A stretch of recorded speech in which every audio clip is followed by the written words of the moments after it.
wakiondoka kwa mwendo wa kinyonga, Mheshimiwa Rais. Kando na katiba, Mheshimiwa Rais, vyombo vilivyosailia vya mamlaka vitaweza kuletwa mahali hapa na majeshi ya ulinzi, kuashiria kwamba Kenya inaongozwa na katiba.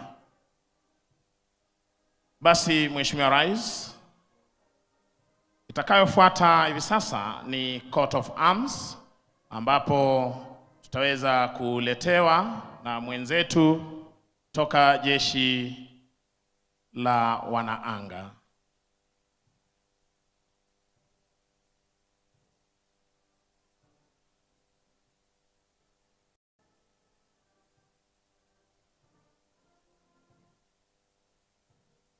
Mheshimiwa Rais, samahani, ni lyrics za wimbo wa taifa, maneno ya wimbo wa taifa, ambapo Mheshimiwa Rais, tulivyoweza kukariri muda wa mfupi ulioweza kukamilika wimbo wetu wa taifa, tunaanza na kumwomba Mwenyezi Mungu aweze kuilinda nchi yetu, undugu na ushirikiano, uzalendo na hali kadhalika, Mheshimiwa Rais, kuzidi kulinda taifa letu. Tumshangilie kwa makofi mazuri anapoweka nakala hii ya wimbo wa taifa ama maneno ya wimbo wa taifa kwenye stendi. Mheshimiwa Rais, takayofuata ni ngao ya taifa ama ukipenda coat of arms, ambapo wenzetu kutoka majeshi ya ulinzi ya Kenya wataweza kuleta mahali hapa. Mheshimiwa Rais, kwenye ngao hiyo ya taifa utaweza kuona kwamba kuna simba wawili.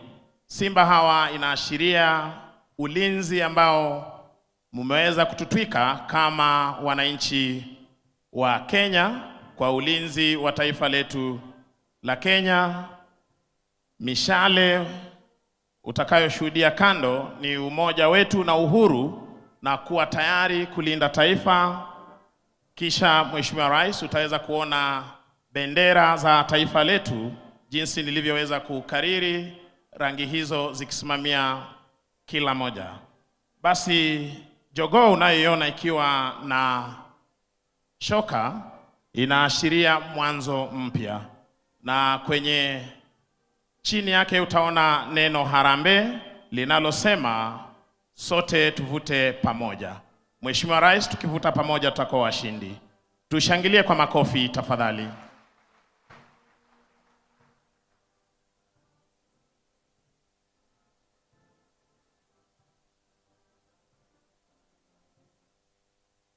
Mheshimiwa Rais, kutufungia wanapoondoka wenzetu wataweza kutuletea na kuweza kuzindua rasmi muhuri wa taifa la Kenya. Muhuri huu Mheshimiwa Rais, ambao huwapa walio uongozini mamlaka ya kuweza kutekeleza wajibu wao kwa niaba ya Wakenya. Unavyotazama Mheshimiwa Rais, wakiweza kuja kwa umaridadi kabisa kuweza kuzindua muhuri huu rasmi wa taifa la Kenya. Na hii leo Mheshimiwa Rais, wananchi pia watapata fursa ya kuweza kushuhudia muhuri huu kwa umaridadi, wakiweza kuletwa na Regimental Sergeant Major ili wakaweze kutekeleza wajibu huu.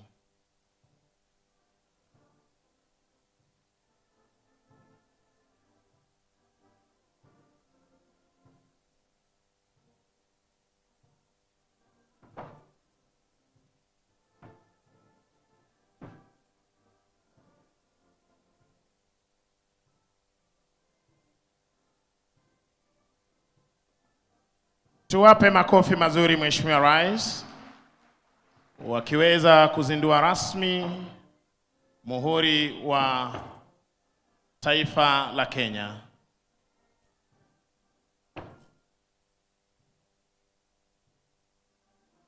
Wanaondoka kwa umaridadi, na Mheshimiwa Rais, wanapoondoka ningeomba kwa heshima tuweze kuketi ili niweze kumwalika Bwana Mike Gitonga pamoja na ndugu Boni Msambi waweze kuendelea na ratiba itakayofuata.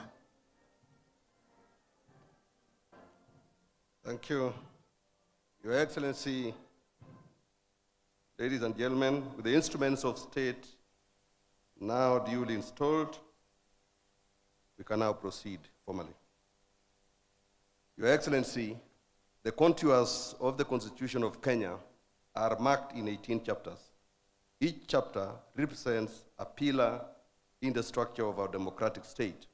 Before these chapters, we find the preamble, the soul of the Constitution, a timeless declaration that captures the hopes, values, and collective vision of the Kenyan people. On this occasion, and always, we are called to reflect on the enduring words of the preamble.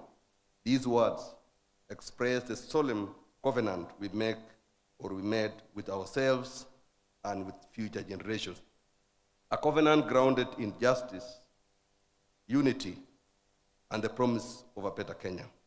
Your Excellency, sir, ladies and gentlemen, we will now showcase a brief replay of the promulgation day embedded in the echoes of this preamble. Ladies and gentlemen, the replay.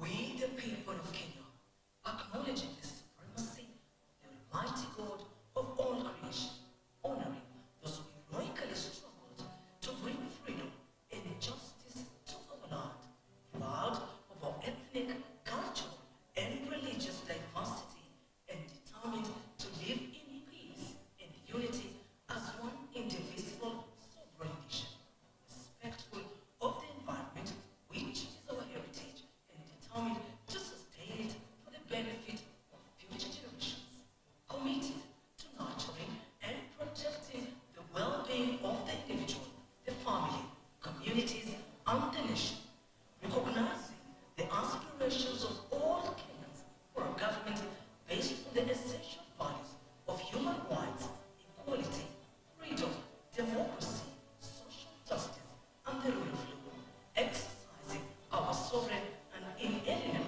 right to determine the form of governance for our country, and having participated fully in the making of this Constitution, adopt, enact, and give this Constitution to ourselves and to our future generations.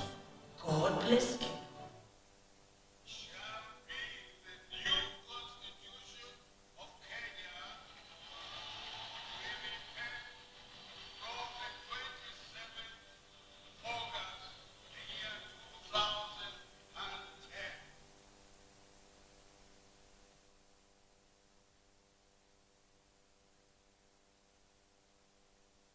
Your Excellency, ladies and gentlemen, among the most transformative features introduced by the Constitution of Kenya are two foundational pillars: the establishment of a devolved system of governance and the creation of constitutional commissions and independent offices as provided for under Chapter 15. As part of the framework of the organization of government, the mandate to coordinate the implementation of the recommendation of these commissions and independent offices, as well as to oversee the working relationship between the two levels of government, is vested in the office of the Deputy President. It is in the recognition of this constitutional mandate that today's summit is jointly convened by His Excellency the Deputy President and the Honorable Attorney General. It is now my distinct honor and high privilege to invite His Excellency the Deputy President of the Republic of Kenya to deliver his introductory remarks and formally set in motion the program of this historic first Katiba Day. Welcome, Your Excellency.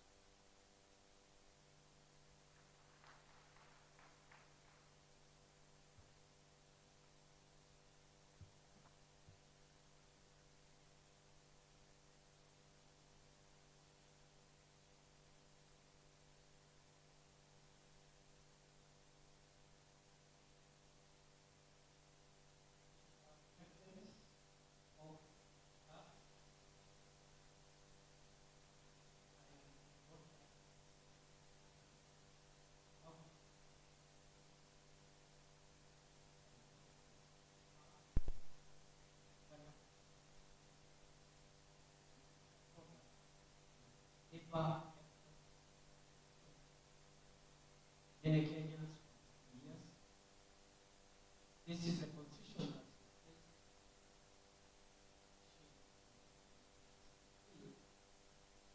that's very different. Two being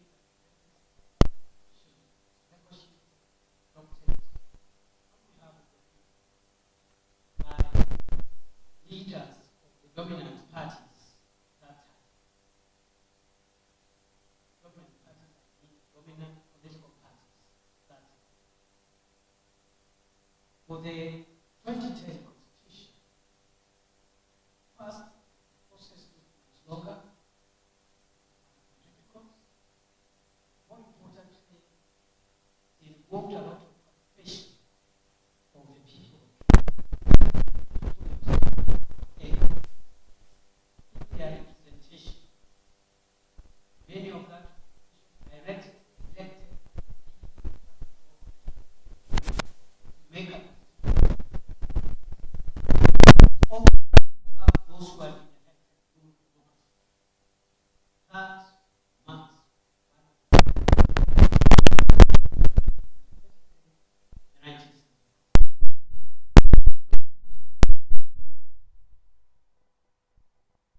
Voices of the party. 2010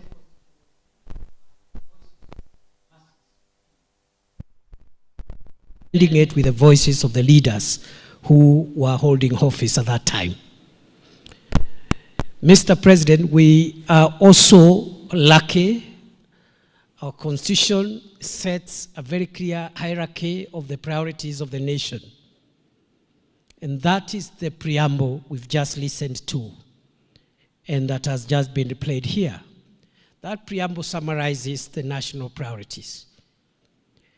Those priorities are structured in terms of who calls the shots in our country. If you look at that preamble, the people assert themselves as the supreme human, the highest supreme human organ of constitution making. Unlike the 1963 Constitution, which had concepts like the supremacy of parliament and other concepts which have been overtaken by events today. Interestingly, Your Excellency, I have noted as a student of constitutional law that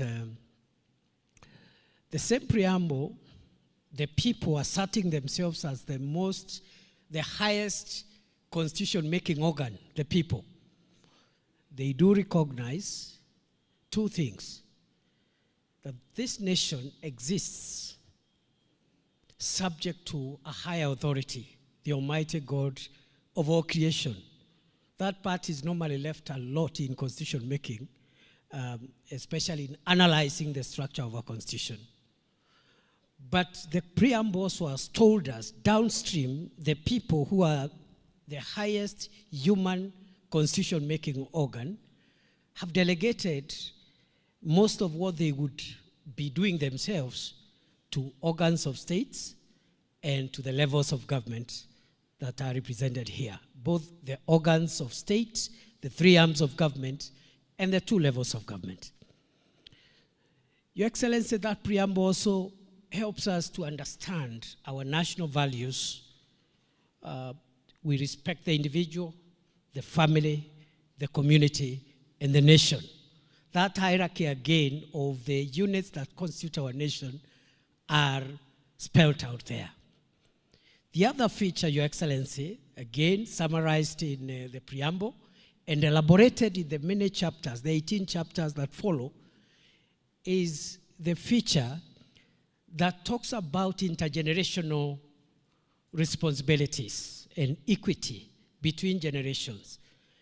And the Constitution asserts that no generation is superior than the other.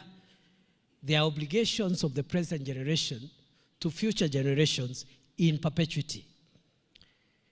Another distinguishing factor or ingredient of that Constitution is the national values, the rule of law, democracy, social justice, and even environmental justice. Again, it is spelled out in the preamble. The other feature is the checks and balances system. If you look at the chapters on the three arms of government, the legislature, the executive, and the judiciary, and how they relate with each other, the national government and the county governments, the independent commissions and offices, again, that relationship has been defined there. Two other distinguishing characteristics before I end my remarks, Your Excellency. And the one is that the Constitution creates a very, very paradigmatic shift on the rights and freedoms of the individual in a very dramatic way. And even as we pause to look at the challenges we are facing as a country today to implement this wonderful constitution, one of the areas that has brought a lot of heavy lifting as a nation is that issue around the freedoms of the individual and how individual citizens relate with one another. Finally, Your Excellency, this constitution, again in the preamble, summarizes our sovereignty as a nation in two aspects. One is it has said that we must protect the nation and its people so that we can be free from fear and free from want. Those are two important aspects of this constitution. The freedom from fear is what protects individuals and citizens so that they are not harmed by one another. They are not harmed by organs of state. They don't harm each other. And then you have the military for the defense and also the institutions of internal security for the internal moderation of law and order to prevent us from hurting each other so that we can be free from fear. But finally, this constitution is also about our sovereignty so that we can be a country free from want. Again, this is a very, very drastic introduction, not only for Kenya's constitutional framework, but for constitutional theory and practice around the world. Many countries have avoided, and they speak about democracy and the rule of law and civil liberties without saying, as much as these are important, there are other freedoms that a human being must be free from to actualize their full potential on earth. They must be free from hunger. They must be free from sickness. They must live in dignity. And that is the chapter on the Bill of Rights, on the socio-economic rights, which your administration, Your Excellency, has taken head on to deal with the difficult issues of public health and ensuring every citizen has the highest standard of health, making sure that we, as many Kenyans as possible, live in dignified dwellings which have sanitation, which can pass for dwellings that are of dignity, and so on and so on. The food security programs, the agriculture programs are speaking to our socio-economic rights enshrined in Article 43 that calls on the state to make sure you create access to the services that lead to asserting the sovereignty of the people of Kenya so that they can be free, not only from fear, but they can be free from want. Your Excellency, as I call the panelists who are much more qualified than I am on this subject, I want to say many of the people who fought, labored and sweated so that we can have this beautiful Grunom law, this Grunom, this constitution, are not with us today. They have rested from the sweat and the labors of this world. and they are no longer with us. But their spirit walks with us. A few are still with us. And looking around at this hall, I see many, many of those who are part of this very difficult but important project for recreating a new Kenya. I have seen former Prime Minister Raila Odinga and many others.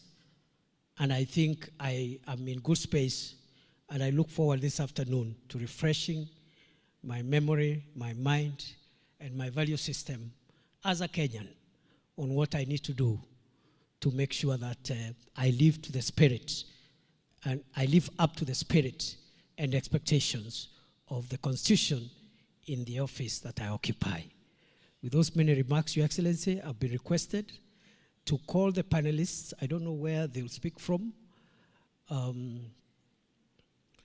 You give me that program, Michael. Just a minute.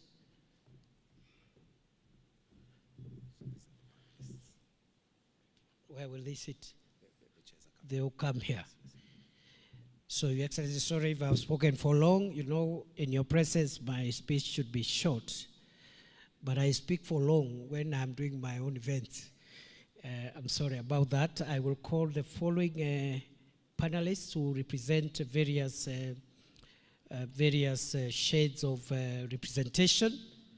The first one is our sister, my colleague in the profession, the Honorable Lady Justice Njoki Ndung'u, Judge of the Supreme Court, to represent the judiciary. Welcome, Justice Njoki, a very, very prominent player in the process, the 20 years of the constitution-making process. Welcome, Judge.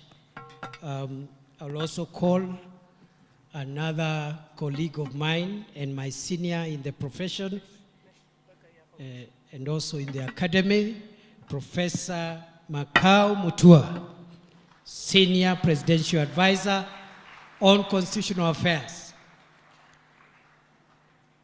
and Human Rights. Again, he needs no introduction.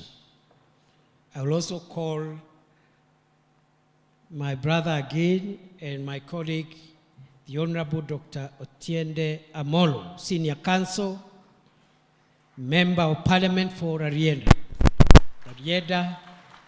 representing Parliament. I will also call FCPA Nancy Gathungu,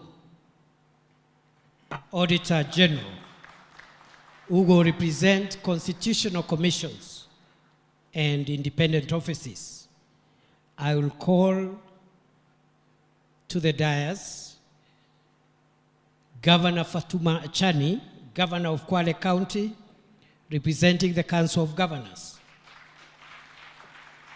And the discussant is going to be again my colleague and my brother, the Honorable Abdikadir Mohammed, Senior Counsel.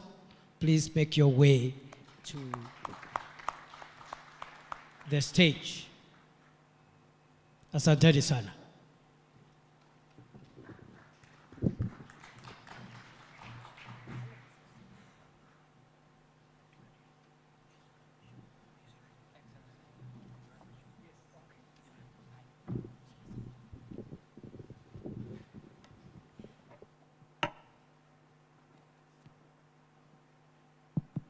Thank you, Your Excellency.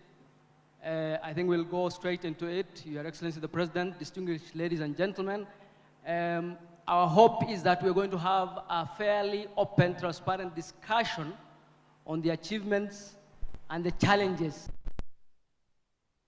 15 years down the line. For a long time, we have referred to the Katiba as the new constitution. I think the population mean in the country is about 19 years. The Katiba is 15 years old. I think it's fair to say that a majority of Kenyans have lived with this constitution. So they are born after the promulgation of the Katiba. And the Katiba over the last few days has had quite a bit of discussion, Your Excellency, because of your gesture to honor this day going forward. And I wish to thank you sincerely, Your Excellency, for that gesture, because constitutions are ideas, and ideas require ceremony, ideas require norms to take hold. And for our constitutionalism to take hold, we need this celebration. So I want to thank you most sincerely. You get criticized a lot for a lot of things. We must celebrate when you do great things, and this is indeed a great and wonderful thing. The gentlemen and ladies up here are experts, as His Excellency the Deputy President said, on the matters they're going to talk about. They represent the organizations we have talked about. As we discuss, I'm going to be throwing 1 or 2 questions at them. If you have seen the discussion over the last 1 week, many Kenyans have strong views about our Katiba. Quite a number of them will tell you what they think are the hits as far as the Constitution is concerned, and what they think are the challenges, including on the organizations and institutions. If you ask the average Kenyan, they will have a positive view about devolution, for example. And devolution is represented by High Excellency, the governor here. And they'll have a positive view, generally speaking, about the judiciary. They might not have a similar view about our parliament. And we said we're going to be transparent, so we're going to be asking the Honorable Senior Counsel about the challenges that Parliament might have faced in implementing the Constitution. So I'm going to start at the very fine. The Supreme Court judge was a member of the Committee of Experts, Your Excellency, and the Deputy President said there were many who took part in the process of constitution making. I'm happy to note that you, Your Excellency, you are a member of the Parliamentary Select Committee, and so was your Prime Cabinet Secretary. And of course, our former Prime Minister was a key player in the process. But on this side, we have the Senior Counsel on that end, who was a member of the Committee of Experts, and Her Ladyship, the Supreme Court Judge, who was also a member of the Committee of Experts. Those are the 2 organs that really process the Katiba in terms of the review process. So I'm going to ask Justice Njoki, who was a former parliamentarian, who is a lawyer of much repute, and who, during her time, championed quite a bit of the Bill of Rights. What she thinks really the Constitution has delivered for the judiciary, to the point where Kenyans think the judiciary ought to be celebrated. Justice Njoki.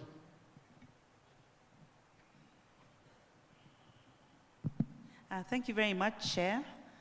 I think that the thinking during the drafting of the Constitution, that the judiciary was a subject matter, that there was trust deficit around the judiciary because most of the judges, or all the judges, were direct presidential appointees.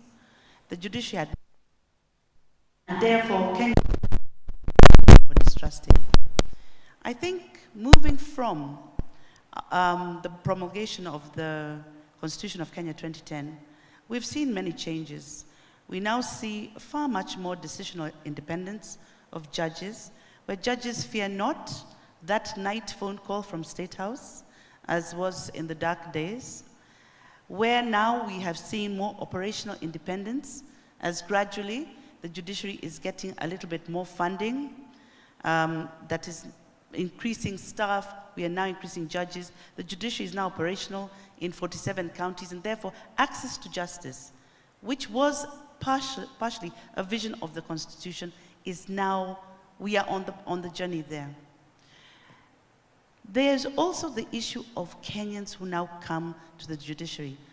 And people say that Kenyans are very litigious. They come to court on every matter. I think that it should be celebrated. There was a time before the Constitution of 2010 when not all Kenyans could come to court. There was the issue, what we call formally in the legal language, of locus standi. But now, any Kenyan can come on any issue, and they are doing so. And therefore, I do believe that the Constitution is working, and the judiciary too. Thank you very much. A round of applause for her, but I'll still be with her. And we said we're going to be transparent. So indeed, there are also those who see some challenges when it comes to the judiciary in terms of overreach of the judiciary. For example, the gentleman next to me, representing the executive, probably will say they are having it difficult to run the executive because of overreach by the judiciary. There are those who would say that the judiciary has independence, it cannot be touched by any outside party, yet the judiciary shields its officers from accountability. What would be the remarks from the Lady Justice? And I understand you are a sitting judge and your remarks will be circumscribed. I think that the Constitution is very clear in Article 10, where all the national values bind all state officers, those who work in the executive, those who are in parliament and in the judiciary, that we must follow the rule of law, that there must be transparency, accountability, we must allow participation of the people. Therefore, it is the duty of the judiciary to be the guardian of the Constitution and to defend where any arm of government does not follow the Constitution. That cannot be judicial overreach. That can only be fidelity to the Constitution. There are many challenges, of course. We've seen that as we listen to some of the cases. There are a number of turf wars. You know, some of the cases that come before us, some are between Senate and National Assembly, others are between the national government and the county government. But those are disputes that we do resolve. However, there is a concern that sometimes political questions are brought to the courts, and courts cannot answer political questions. Courts may only answer judicial questions and points of law, and perhaps therefore the political class ought to be encouraged to resolve political disputes outside of the corridors of the courts. Thank you very much. Let me go on the other side. Senior Counsel, Parliament is the first institution of the Constitution. Much is given by the Constitution to Parliament. It has the power of the purse, it has the power to vet the President's senior appointments, it has the power to make laws, it has the power to summon any and all government organs.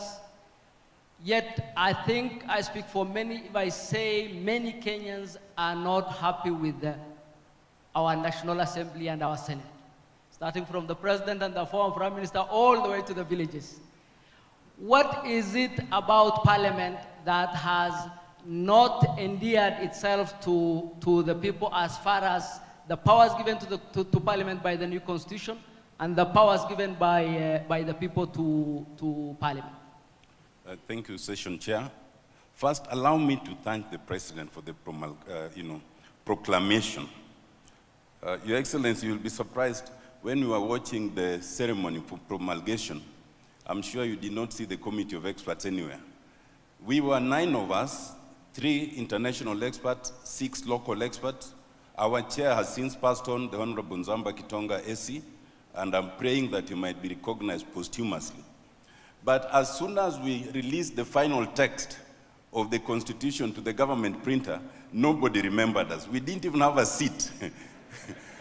So it is today that now I have a seat.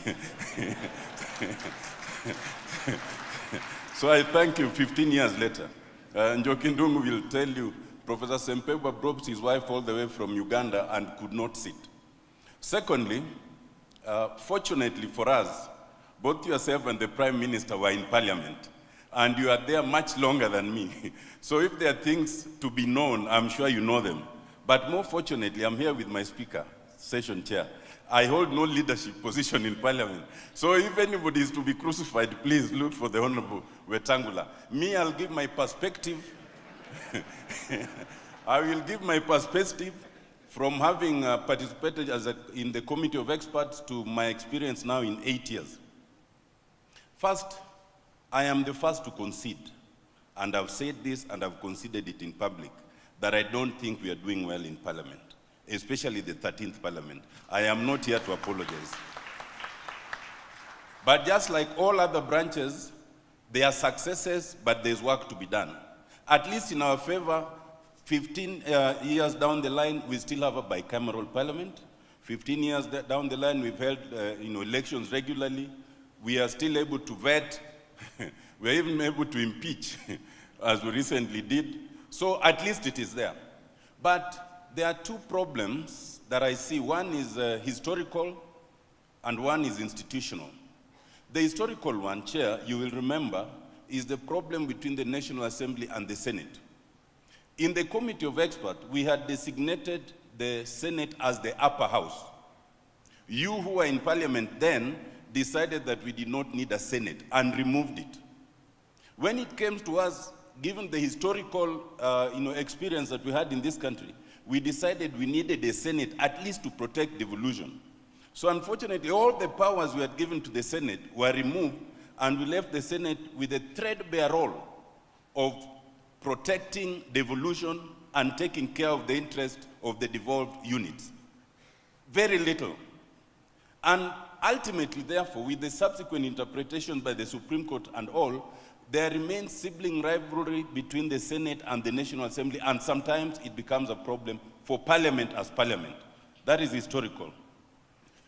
The institutional one is one of our creation, and it was created before I joined Parliament. We changed, the Committee of Experts had proposed a parliamentary system. Members of Parliament, in their wisdom in Naivasha, changed it to a presidential system. And so we had to make things to adopt to that presidential system. Whatever we made to adopt to the presidential system does not seem to have been reflected in the structure of politics.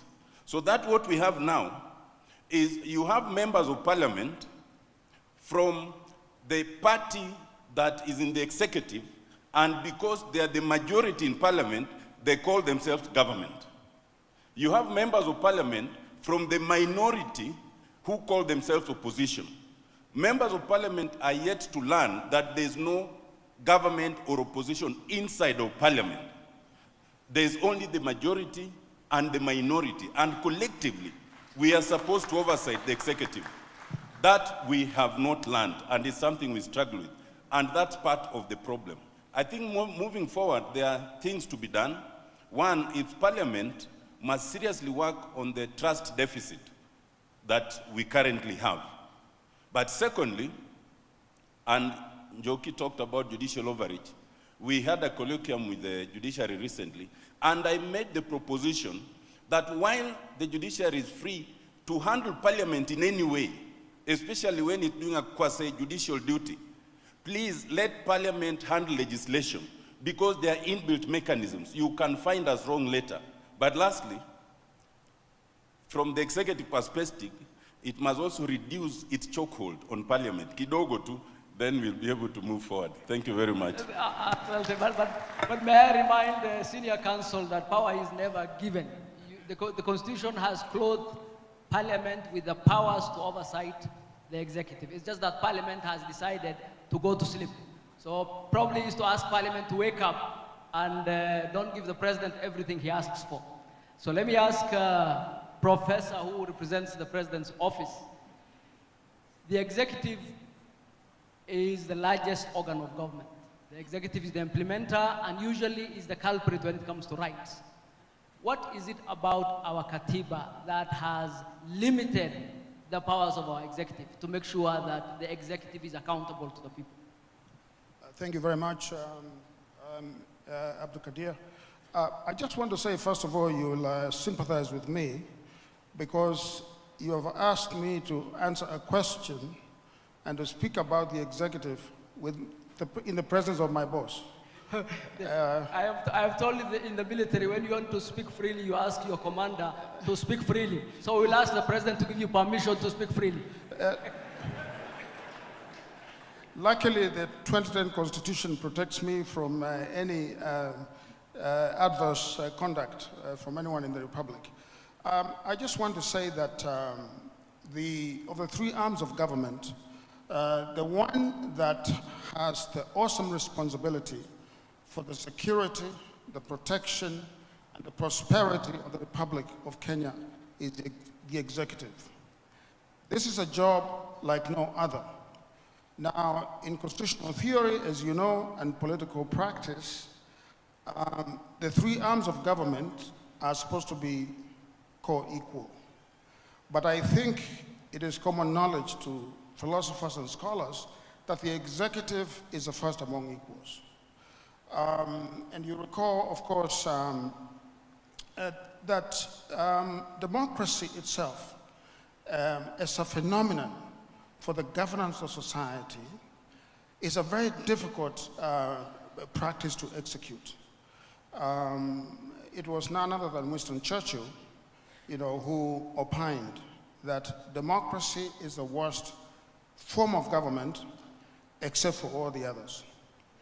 Meaning that of all the systems of government, democracy is not perfect, but it is better than all the others.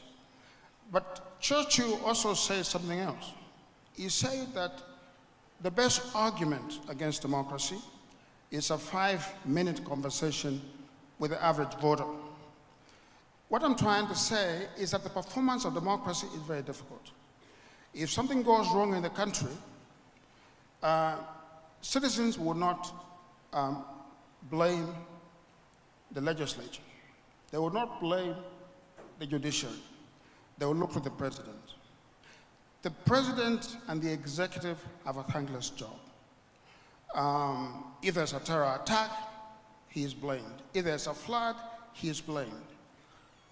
So I just want to say that for this system of government to work in our constitution, we need to understand that the doctrine of separation of powers and of checks and balances works only when there's comity and there is interdependence among the three arms of government.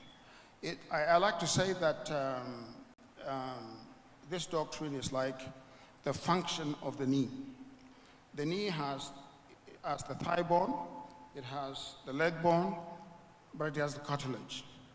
The cartilage is that matter that makes it possible for the knee to function. If you remove the cartilage, you're going to have both bones rubbing against each other. So what I'm trying to say is that the judiciary is the cartilage of a democratic polity. It must do its job in our constitution. The legislature obviously must make laws. The executive must implement those laws. And so what our constitution gives us is a system in which the three arms of government, they are independent, I want to say that, but fundamentally, when they practice governance, they do so in a way that is interdependent. And I think there should be no mistake about the concept of interdependence. That concept does not mean that the judiciary, for example, when it is looking at policy, it is looking at the decisions of the government, of the executive. It does not mean that if it exercises its mind on, for example, the principle of the political doctrine, okay, giving the benefit of the doubt to the executive because of its awesome responsibility. It does not mean that the judiciary is ceding its independence. It means that it's understanding how the system works. The system works in a give and take way, and the system works only when there's comity among the three branches of government. I just want to say also, because of recent conversations that have taken place, that the legislature itself, it represents the people. So, in a sense, the legislature must be almost as clean as Caesar's wife, okay?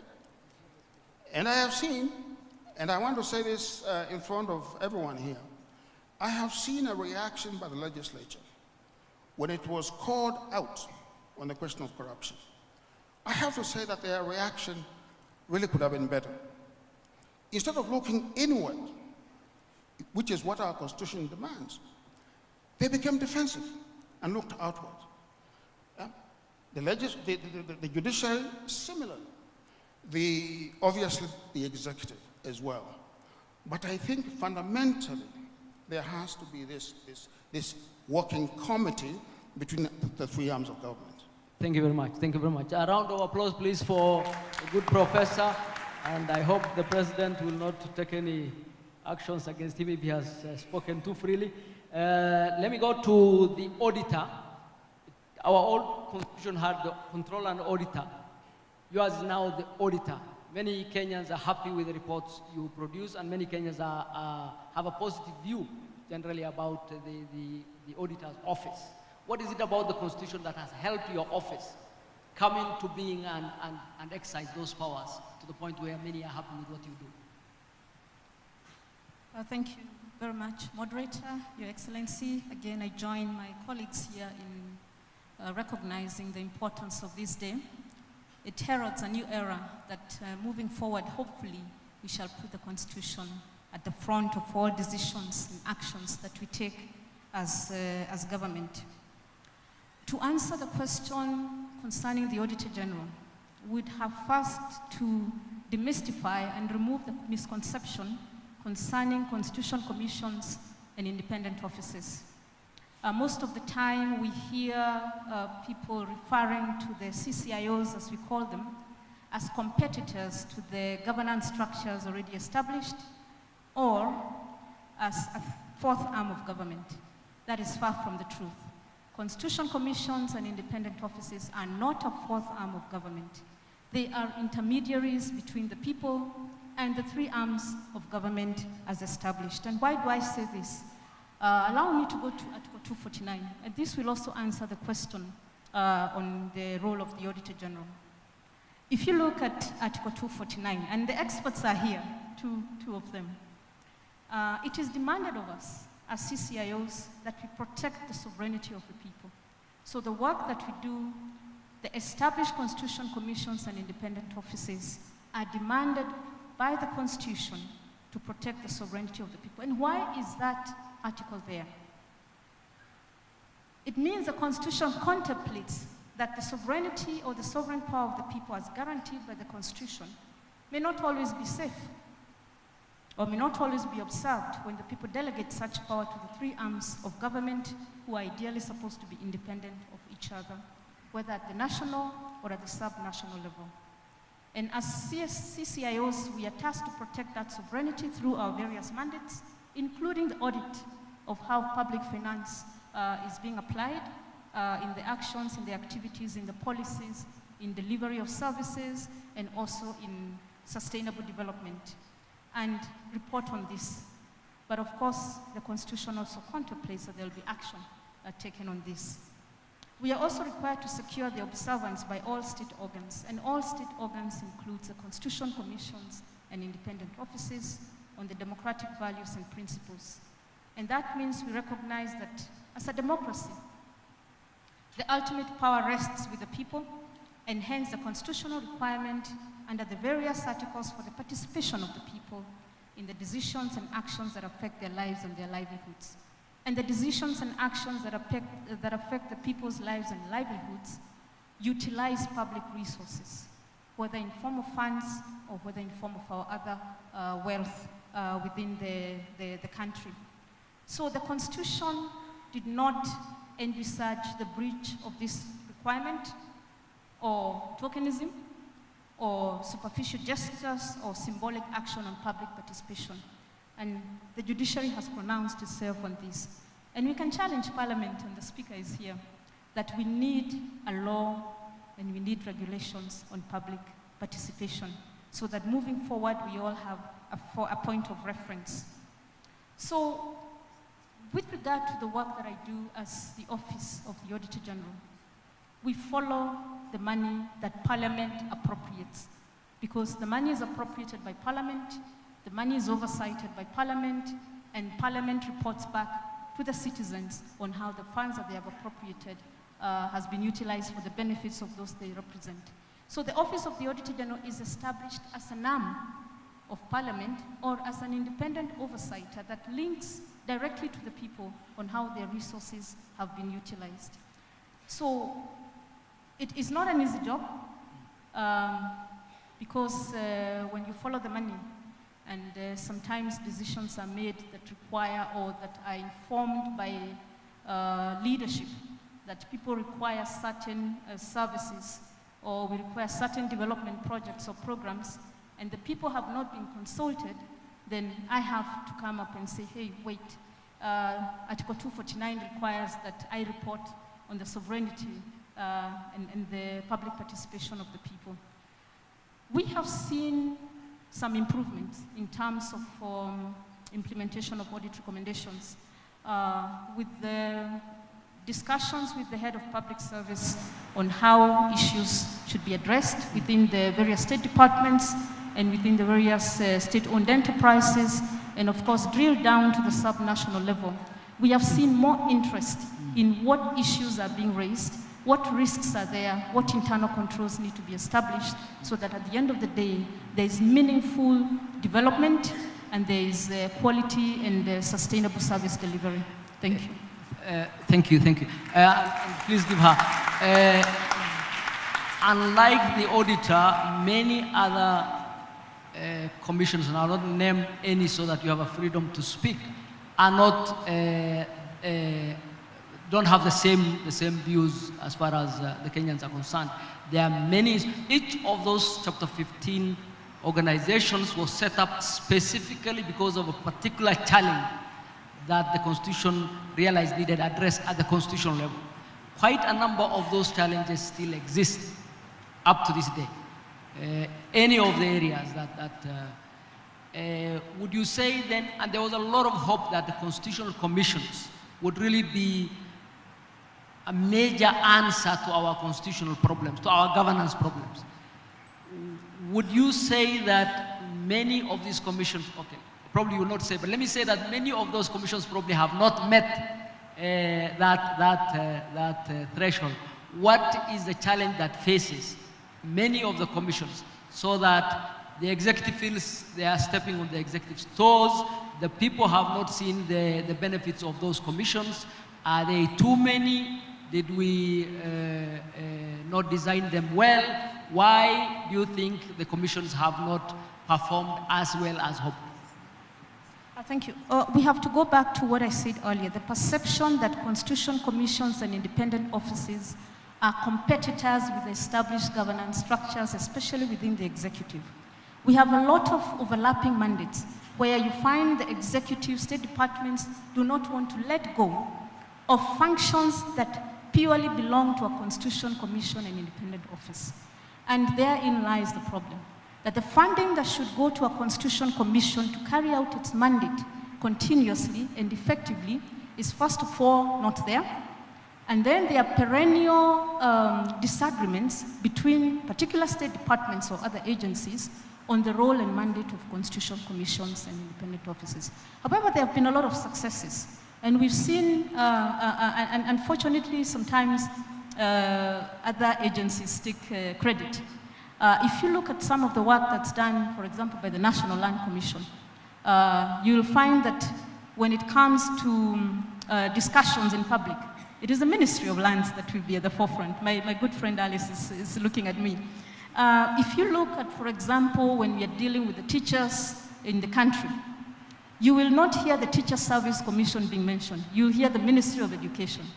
But the boardroom discussions and the decisions made to ensure we streamline education is under the Teacher Service Commission, including many other. You look at the Controller of Budget, and I think you asked why now Controller of Budget and Auditor General. It was part of ensuring there was independence.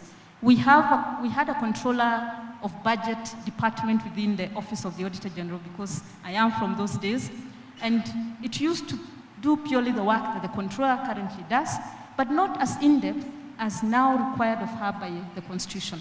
And then we'd go back later and audit, and there would be question, why are we auditing and raising an audit query, and we approved the funds in the first place? This separation means that the controller is able to sort things upstream before the auditor comes downstream to ensure now that the funds that she released or she authorized are utilized properly. So there are many examples of successes by constitutional commissions. Maybe what we now need to do is ensure the voice of the constitutional commissions in terms of the achievements is actually at the forefront and not drowned by other agencies. Thank you. Your Excellency, Governor, there is no doubt that majority of Kenyans view devolution as the most successful new addition that the Katiba 2010 delivered. Many have, in fact, many call it the heart of the Constitution. What do you believe devolution has delivered for the people to get that kind of kudos from our people? Okay, thank you so much, Moderator. I must say I congratulate the drafters of this constitution, and that is why I'm sitting here. It's because of it's the fruits of the constitution. You can't imagine a girl from a marginalized community sitting as a governor and sitting before a committee of experts. That's a milestone, and that's why I'm saying the Constitution has immense gains compared to the challenges.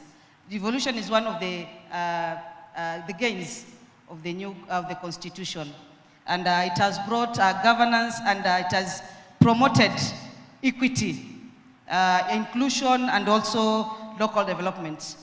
If you look at the county governments, you can see in some areas, after 50 years of independence, they are now taking tap water for the first time since independence.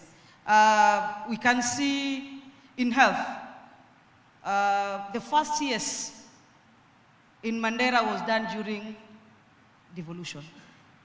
That's progress. Looking at Coast Region, the whole of Coast Region, we only had one facility serving as an ICU center. That is Coast General Hospital. But because of devolution, I have an ICU center in Kwale. We have renal unit. I have an oncology center.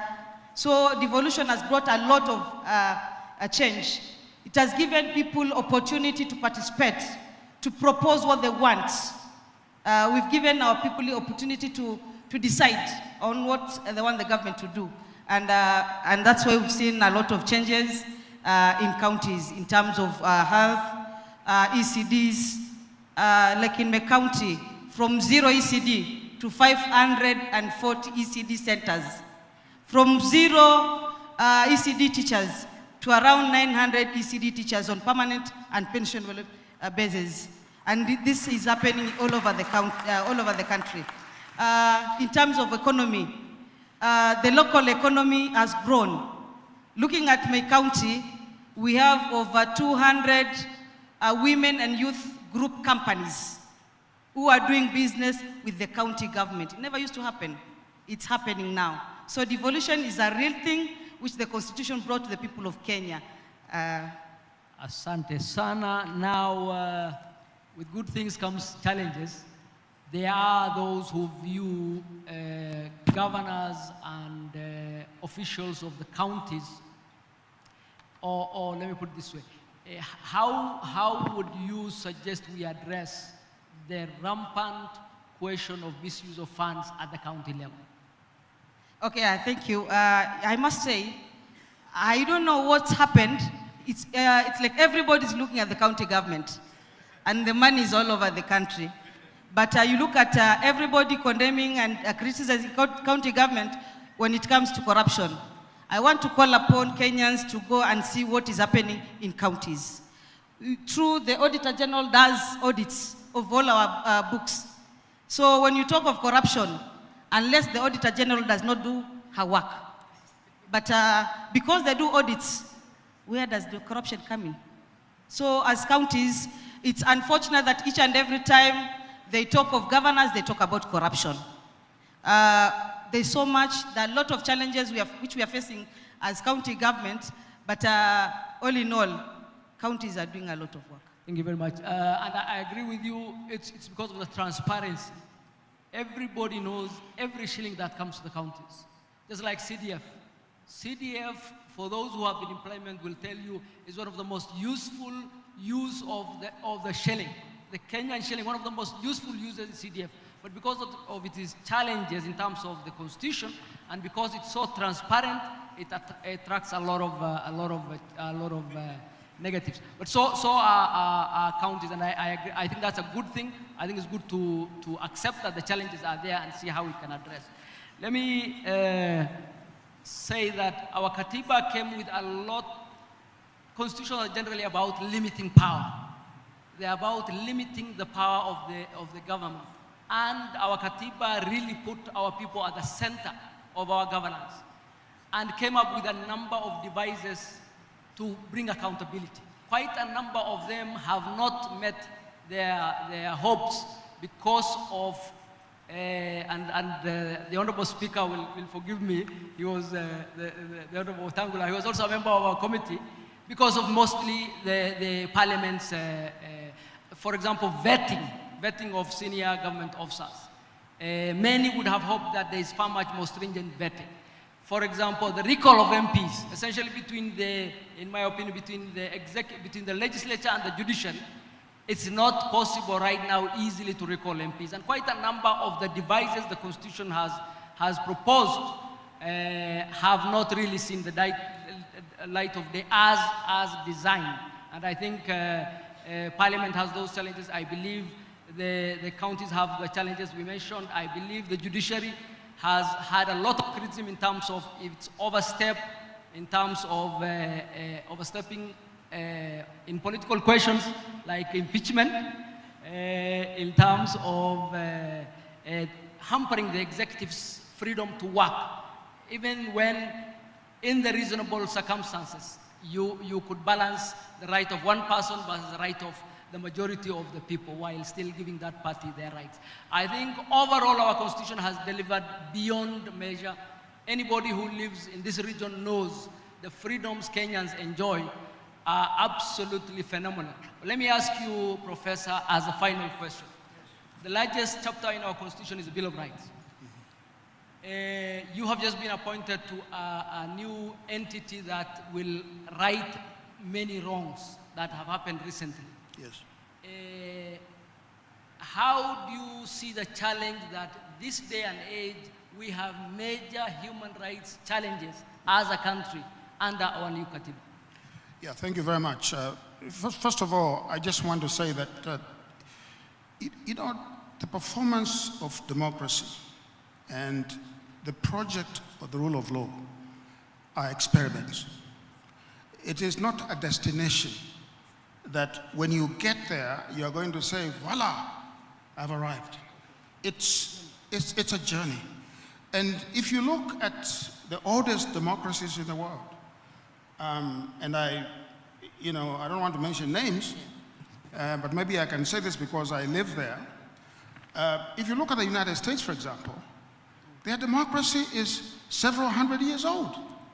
And we are seeing certain spasms, epileptic spasms in the United States, which tells you that they have had many, many decades of practicing this thing called the project of democracy.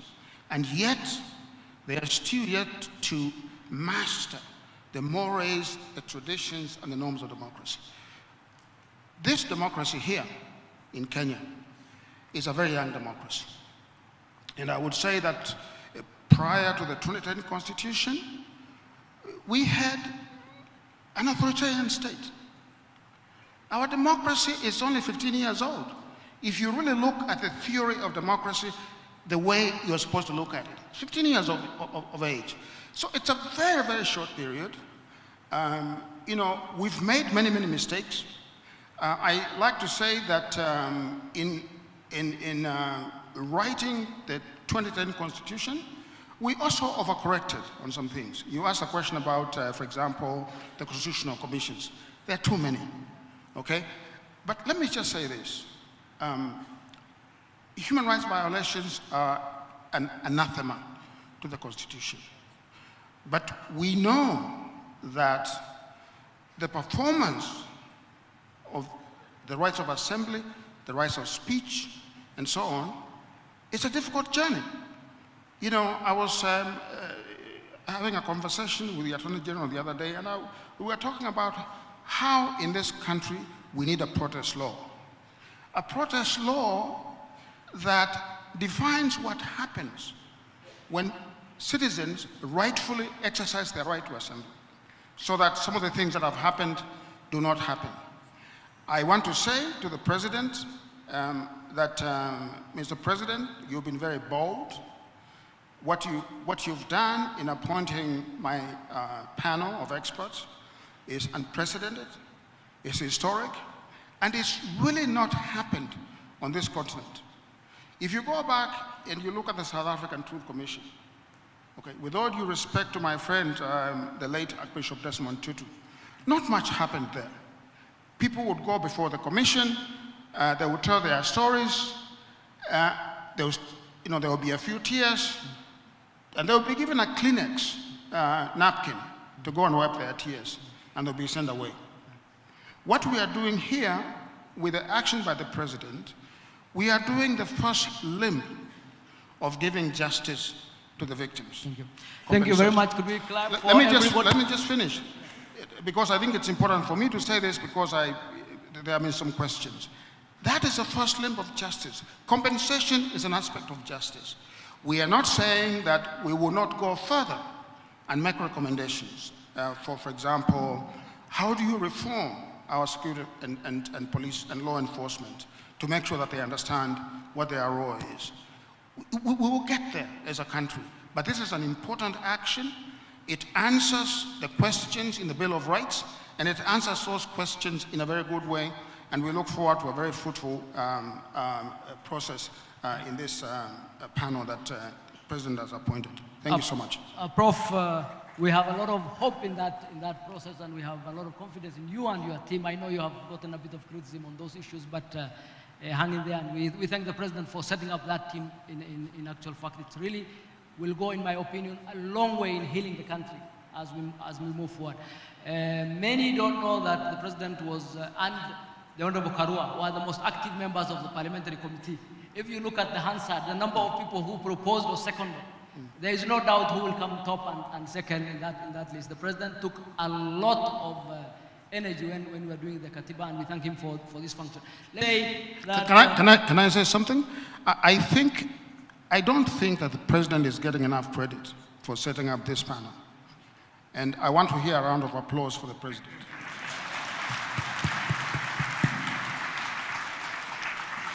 Thank you very much. Let me bring it to a close, because the President has speak and many other items on the agenda. Let me thank the President for setting up this day. Let me thank the organizers for putting it together. Let me thank my panelists for a wonderful presentation. Could you give them a round of applause, please?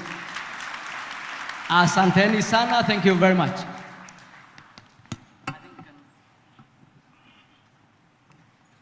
Another hearty round of applause for the panelists. Thank you very much for that. And we'll just have a slight transition, Your Excellency, as I will now invite, after the song that we're going to sing, Honorable Dorcas Odor, who's going to facilitate the next session. But for now, I'd like us to maybe even just stand up and stretch a little bit as we sing a song that is going to be led by the State House Choir. It's a song that is familiar to many of us and will bring nostalgia in terms of remembering where Kenya has come from. The name of the song is Heko Jamhuri.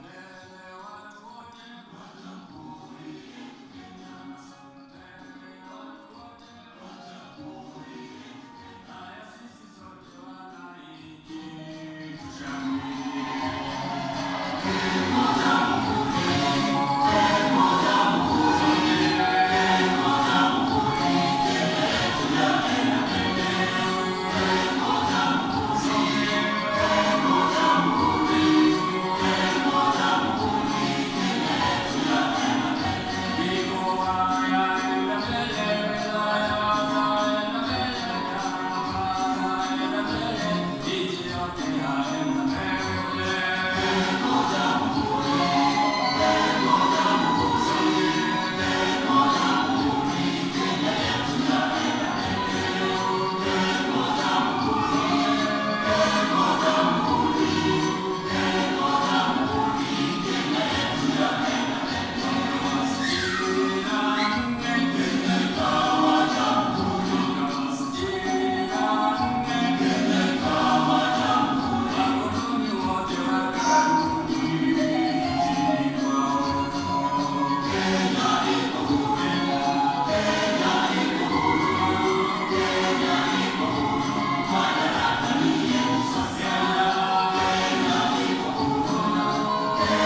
ukoloni wetu sasa tunao, uhuru kweli wa Kenya, wajitawala wananchi wafurahia. Kenya iko huru, Kenya iko huru, Kenya iko huru, madaraka ni yetu sasa. Kenya iko huru.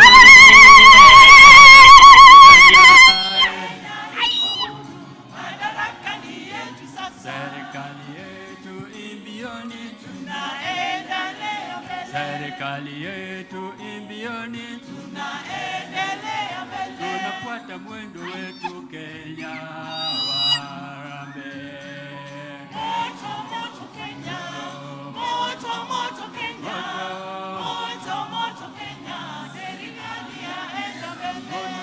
Moto moto Kenya, moto moto Kenya, moto moto Kenya, serikali yaenda mbele. Tuwapigie makofi tafadhali, led by Mwalimu Wesonga, who is synonymous with patriotic songs. Let's take our seats kindly. Your Excellency, with your permission, allow me to now call on Honorable Dorcas Oduor, the Attorney General, who is a facilitator for the next session. Welcome. Tumpigie makofi akija tafadhali. Karibu.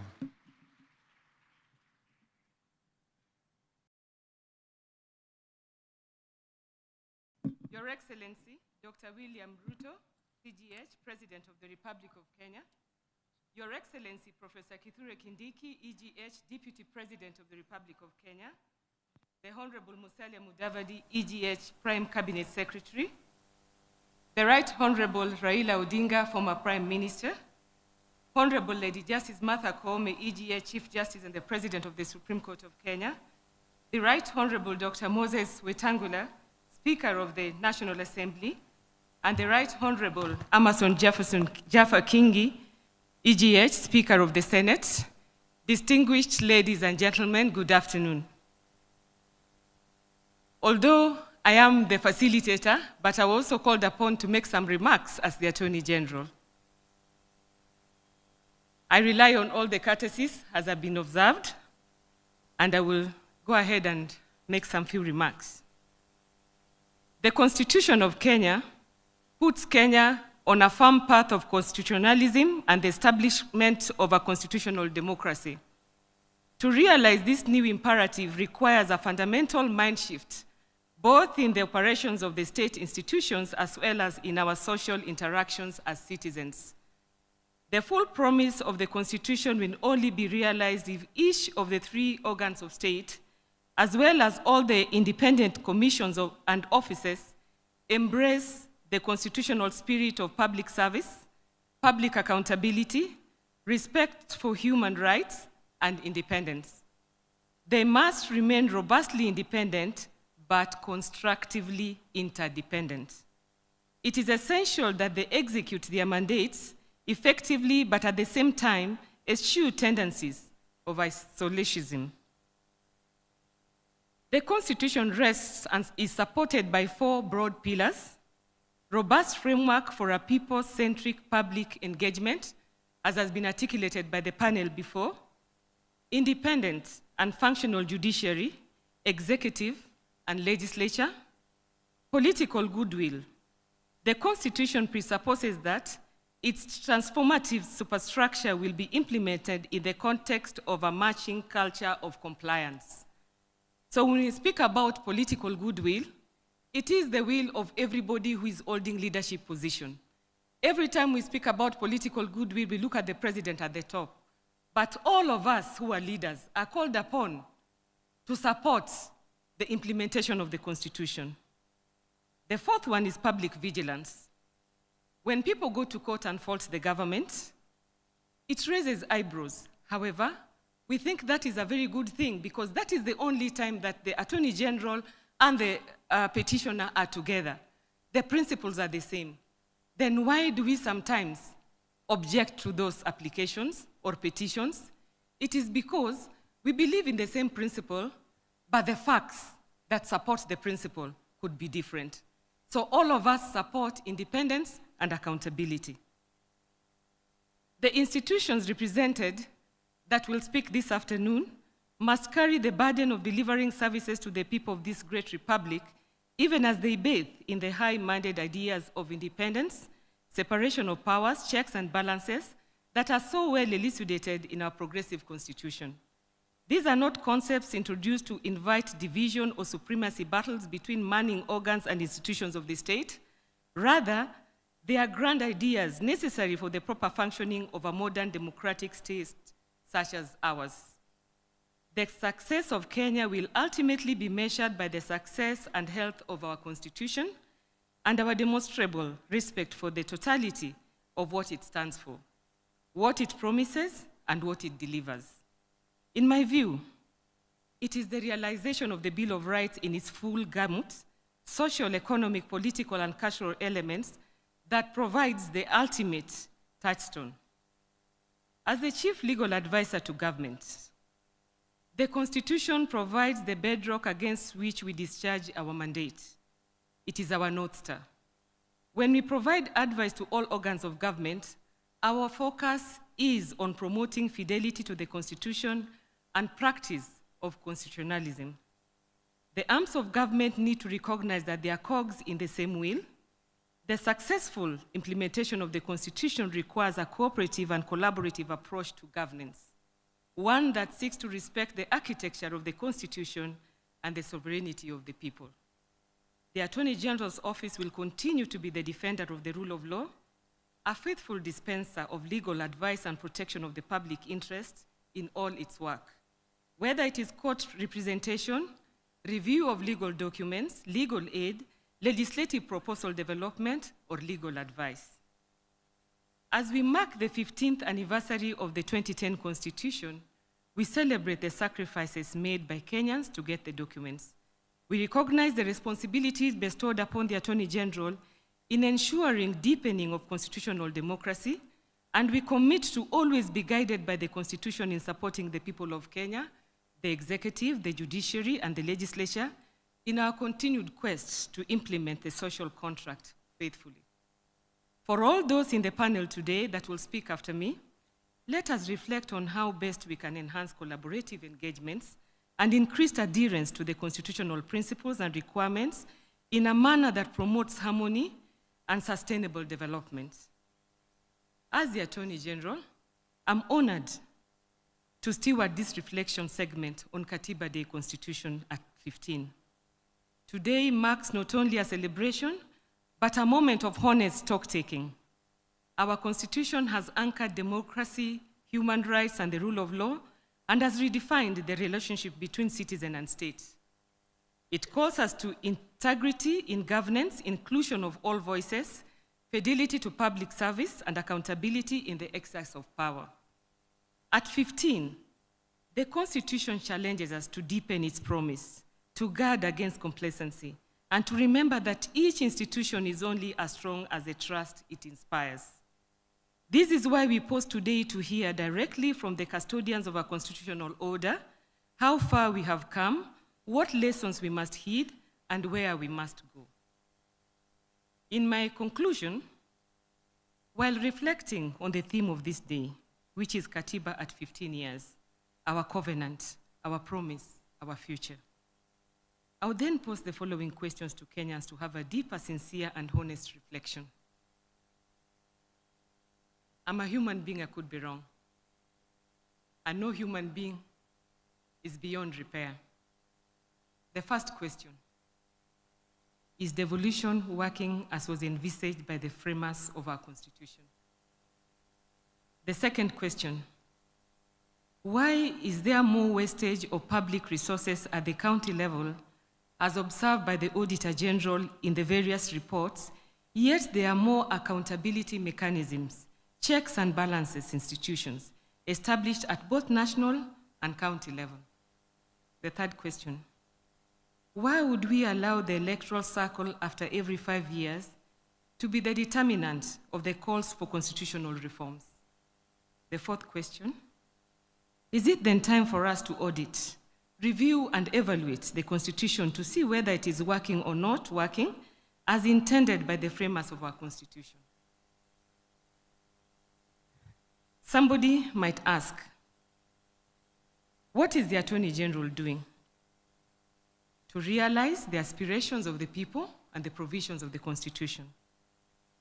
We have 4 major interventions as the Office of the Attorney General, and in our pursuit of the full realization of constitutional gains, the Office of the Attorney General has initiated a series of interventions designed to bring the Constitution closer to the daily lives of the people. When I was being sworn in, His Excellency the President challenged me about access to justice, decentralization. Access to justice is in the Constitution, but it is not self-implementing. It has to be invoked. How do the people invoke it if there are no equality of arms? So the Office of the Attorney General is operationalizing legal aid and public defender, which is already housed at the Department of Justice.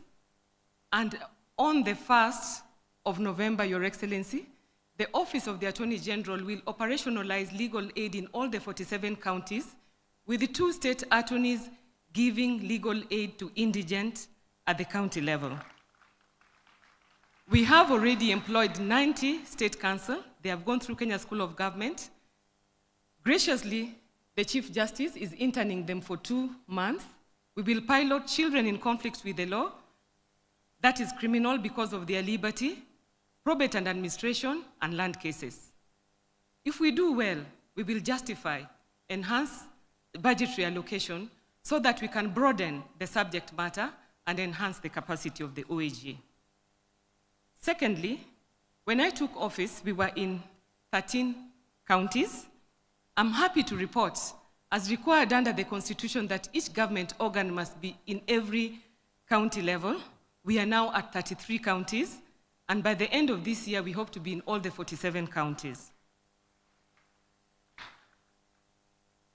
To enhance constitutionalism, to sensitize the public, and as part of legal aid education and information, the Office of the Attorney General in a month's time will unveil Human Rights and Rule of Law Training Chamber on 8th floor, where we hope to sensitize and educate all of us on our human rights, on our rule of law responsibilities and rights under the Constitution. An informed citizen of the law will be a better citizen and a law-abiding citizen. The 4th intervention is digitization for purposes of transparency and accountability. The Office of the Attorney General is fully digitizing all the public-facing departments.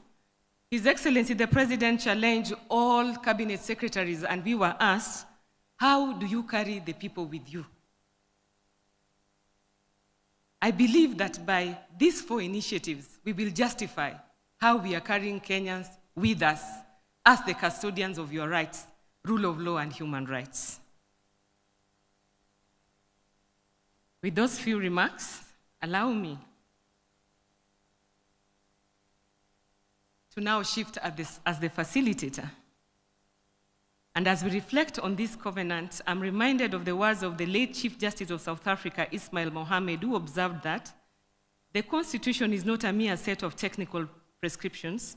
It is a mirror reflecting the national soul, the identification of our people's aspirations, their spirit, their soul. Indeed, our own Constitution was born out of deep struggles and sacrifices, an embodiment of the soul of Kenya. It is fitting that we begin with the collective guardians of oversight and independence, and now invite Mr. Gashom Otachi, EBS, Chair of the Forum of the Constitutional Commissions and Independent Offices, and Chairperson of the National Land Commission, to deliver his remarks.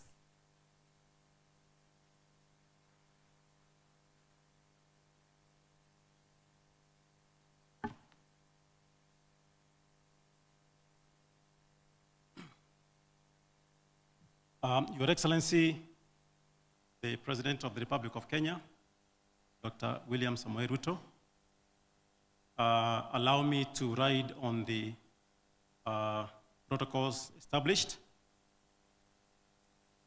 Your Excellency, let me start by applauding you for this engagement, a very important engagement I think will remain etched in our minds as we conclude this and think ahead. Let me also bring my greetings to you, Your Excellency, the leaders present, and all the Kenyans from the caucus.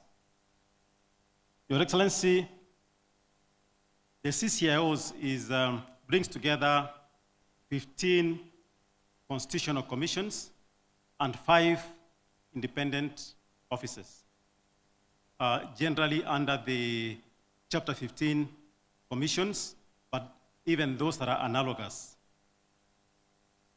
Your Excellency, fellow Kenyans, 3 years ago, the caucus celebrated an anniversary of 10 years. Why 10 years? Because after the Constitution was promulgated, it took a period of about 1 to 2 years to pass various statutes, appoint commissioners, and set up the commissions and independent offices. So when we celebrated the 10th anniversary, it was basically a stock-taking anniversary. And last year, thanks to the support and facilitation by Your Excellency, again, we held a retreat in Naivasha of all the chairs and the holders of independent offices, as well as the commissioners, where again we reflected on the journey. I will pick out some highs and lows, or hits and misses. Just examples, because there are many. On the lows, what cuts across us is budgetary support that is insufficient. And that has been the case over the years. Resources. And that is a cry across the CCIOs. I say that generally because each of the independent commissions has its unique challenges. But that is a common factor. But I'm happy to report that in the recent past, we have seen from Your Excellency support in terms of growing budgets. I can personally speak of that about my commission and others that I have spoken to. We see a trend that there is potential improvement. Another broad issue was one of mandates. There's a continuing issue of conflict or cross-cutting mandates. We have seen historically issues between SRC and National Assembly, between TSC and Minister of Education, myself, and Waziri Alice. These ones as we fight diplomatically. But we have those issues. And I'm saying that in a general sense because they are not necessarily individual battles. It's a question of trying to understand, according to the law, where your mandate starts and ends. And at times, it has to do with the legislation. At times, it's a question of not being able to understand where, really, if the law is interpreted properly, where you fit. Occasionally, it's deliberate. But that, again, cuts across. So I was just speaking on 2 aspects of what you consider the laws. Focusing on the highs, the hits. I would want to go back to the sermon that we had at the beginning and about the summit and how it is you can be climbing up, you have reached some summit, but sometimes you don't actually realize that you have reached some summit and you have made progress. I'll just pick 2 examples, speaking to all Kenyans. The IBC, under the new constitution, has conducted 3 elections. Very, very contentious, particularly at the top, but elections from the very top to all the way to MCAs. Now, I know we listened to some young people, 20 years or so, who were born around 2010, the young children, and there are many others, even in this gathering, who may not know that there's a time elections were presided over by an individual known as supervisor of elections. And that supervisor of elections was assisted by returning officers who were district commissioners. Now, I'm certain if we are to do a quick poll in this room, very few Kenyans would want to go back to that scenario. What am I saying? What we need to look at is, in terms of the positives, is to ask ourselves, we have these institutions. How can we support them and make them stronger rather than destroy them and have the alternative of where we came from? Another example is judiciary. I think Lady Justice Jokin Dungu spoke to this. We have a very robust process of getting a Chief Justice, of getting Supreme Court judges and judges all the way down to magistrates through the Judicial Service Commission. And they apply, they are vetted, they are interviewed live on TV, a very comparatively transparent process. So, back to the example that the judge provided. In the good old days, probably tomorrow morning at lunch hour, you open your TV or radio, it's an announcement, His Excellency has appointed Mr. Otachi as the new Chief Justice or as the Supreme Court judge. And that was the beginning and end.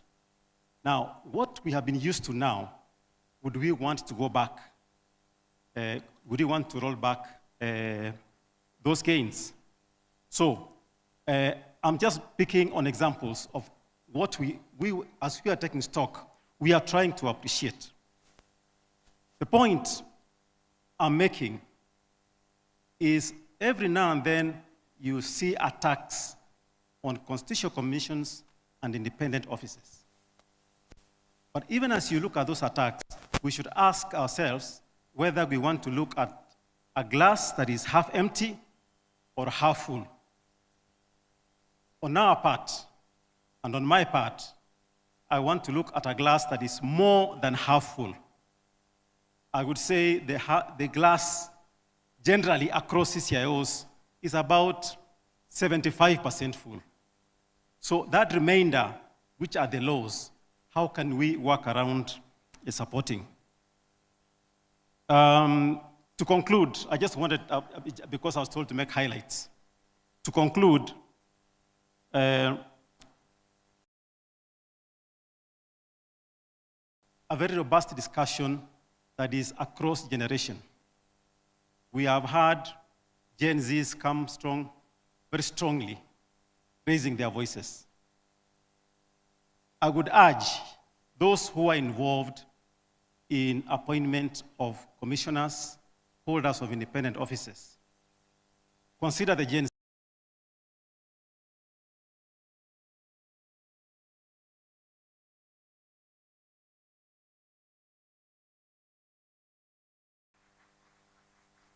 Currently, I think the youngest commissioner I know of is actually a vice chair of IBC,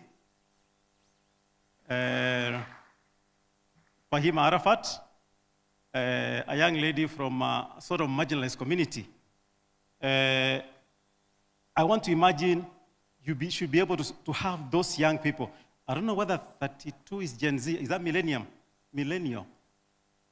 Your Excellency, I know you started your career as a Gen Z. You got into politics in the 20s.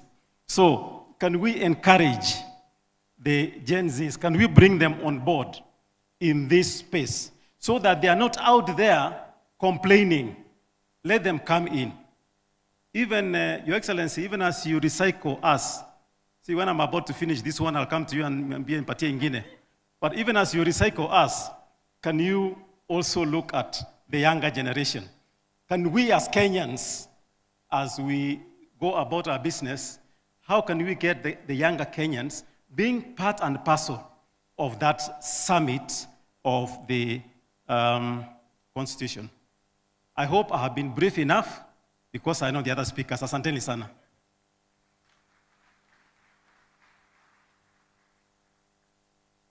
That is a very nice call, but my experience at the Office of the Attorney General, we are trying to embrace Gen Zs, Your Excellency. We have to change all the rules of public service, almost 90%, for them to fit into our public service. One of them is flexi working hours. So that is food for thought. At the heart of the 2010 Constitution is devolution. We would be remiss if we did not allow the chair of the Council of Governors, Ahmed Abdullahi, to address this convocation. Very brief remarks, kindly.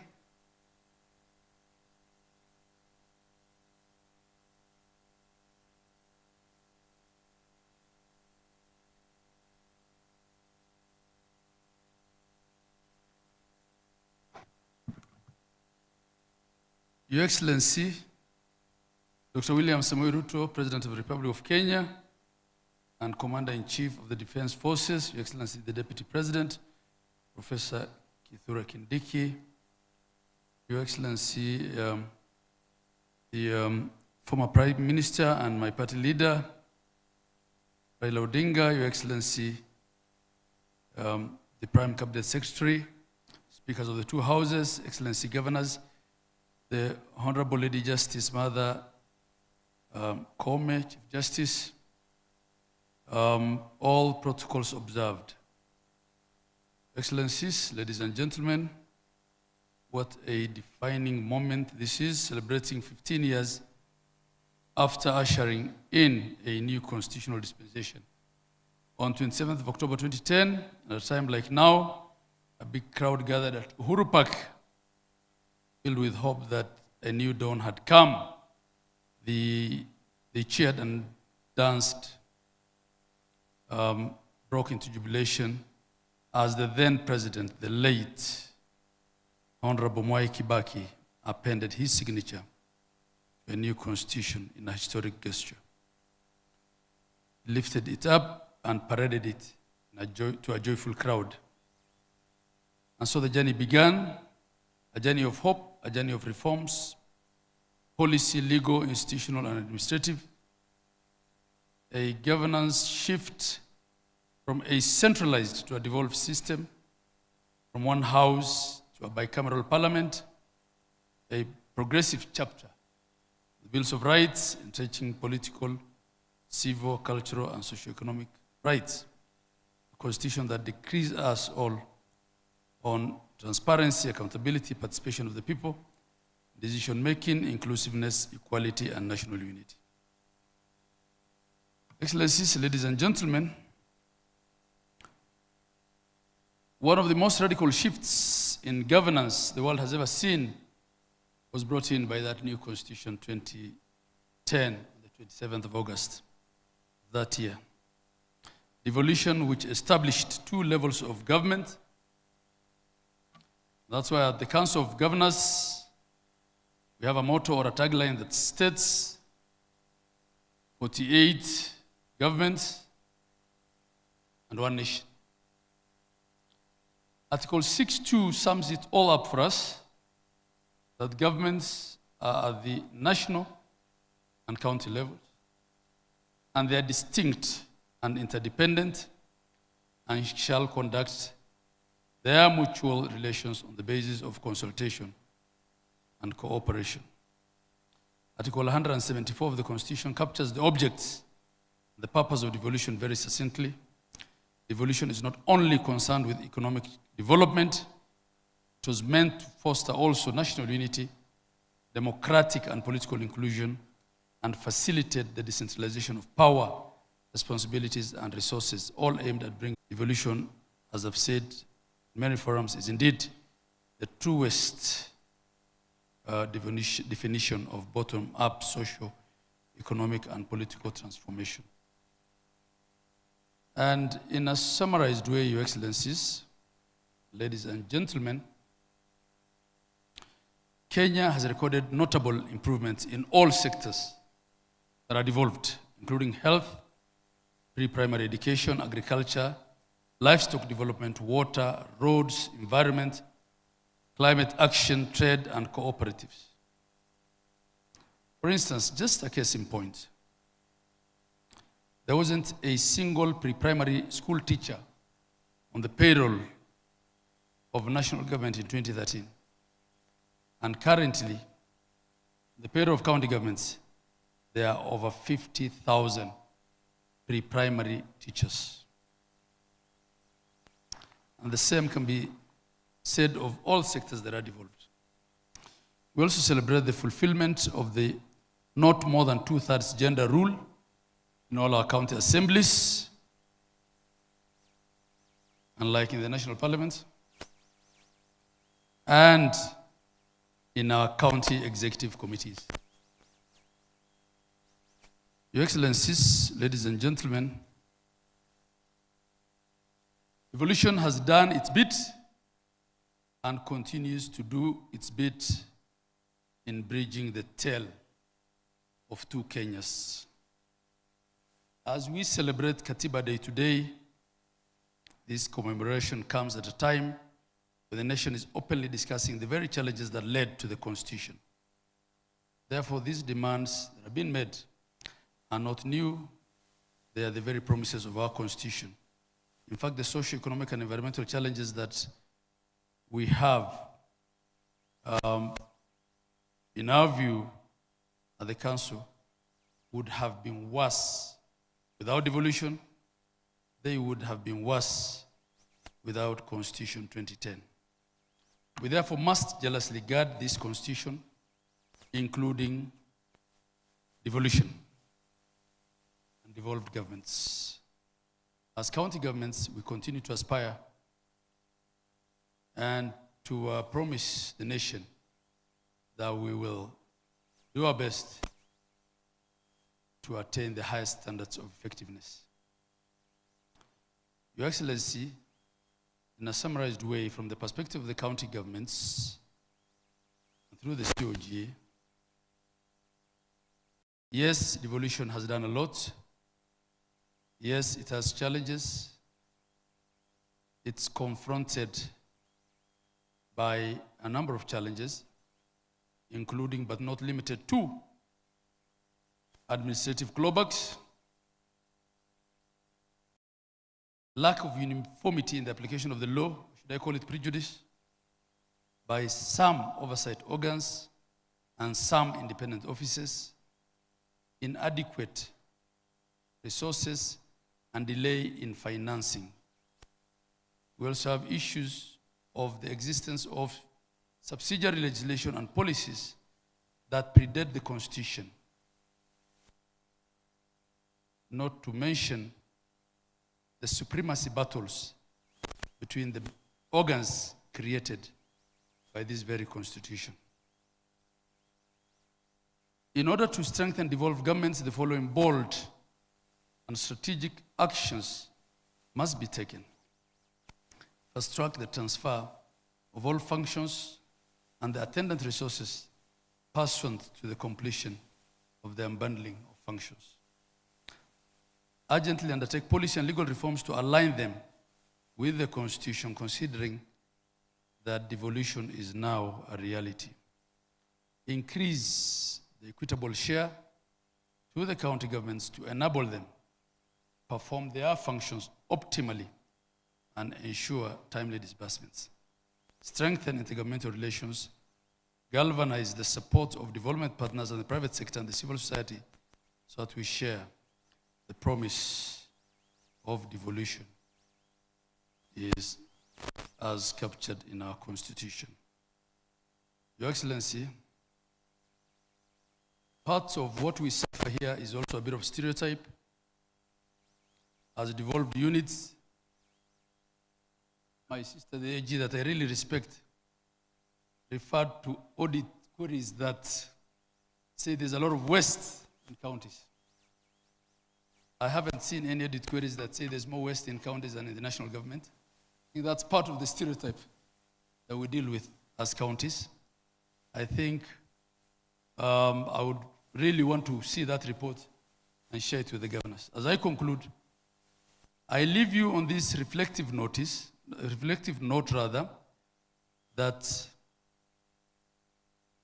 we should ask ourselves today, are we living to the ideals of our Constitution? When we meet here again, inshallah, in 15 years, will we still be confronted by the headlines of today? From today, let's all of us, because it's leaders of this country that are seated in here, and we're all leaders. We've been told it's not only the president that we should be pointing fingers at, we're all leaders in our own right. Let's all become champions of our Constitution, from our homes, to our churches, to our mosques, to our temples and shrines, and to our offices.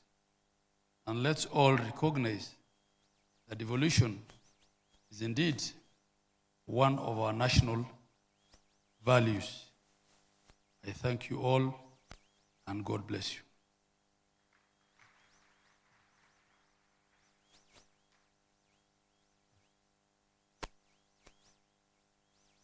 We turn to the branch that gives our covenant its daily meaning through fair, impartial, and timely justice. The judiciary is the sentinel of the rule of law, protecting rights, resolving disputes, and ensuring that public power remains bounded by the Constitution and accountable to the people. Since 2010, an approximated total of 5,533 constitutional petitions and 3,595 judicial review applications have been filed against various government agencies.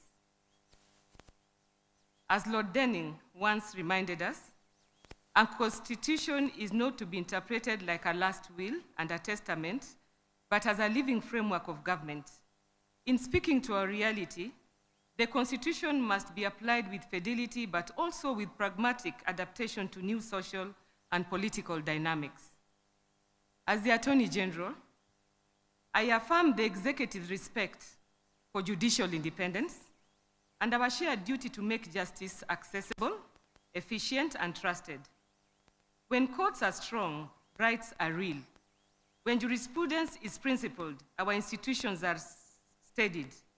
And when remedies are effective, the promise of the Constitution becomes the practice of governance. It is now my honor to invite my lady, Justice Martha Koome, EGH, Chief Justice and the President of the Supreme Court of Kenya, to deliver her remarks.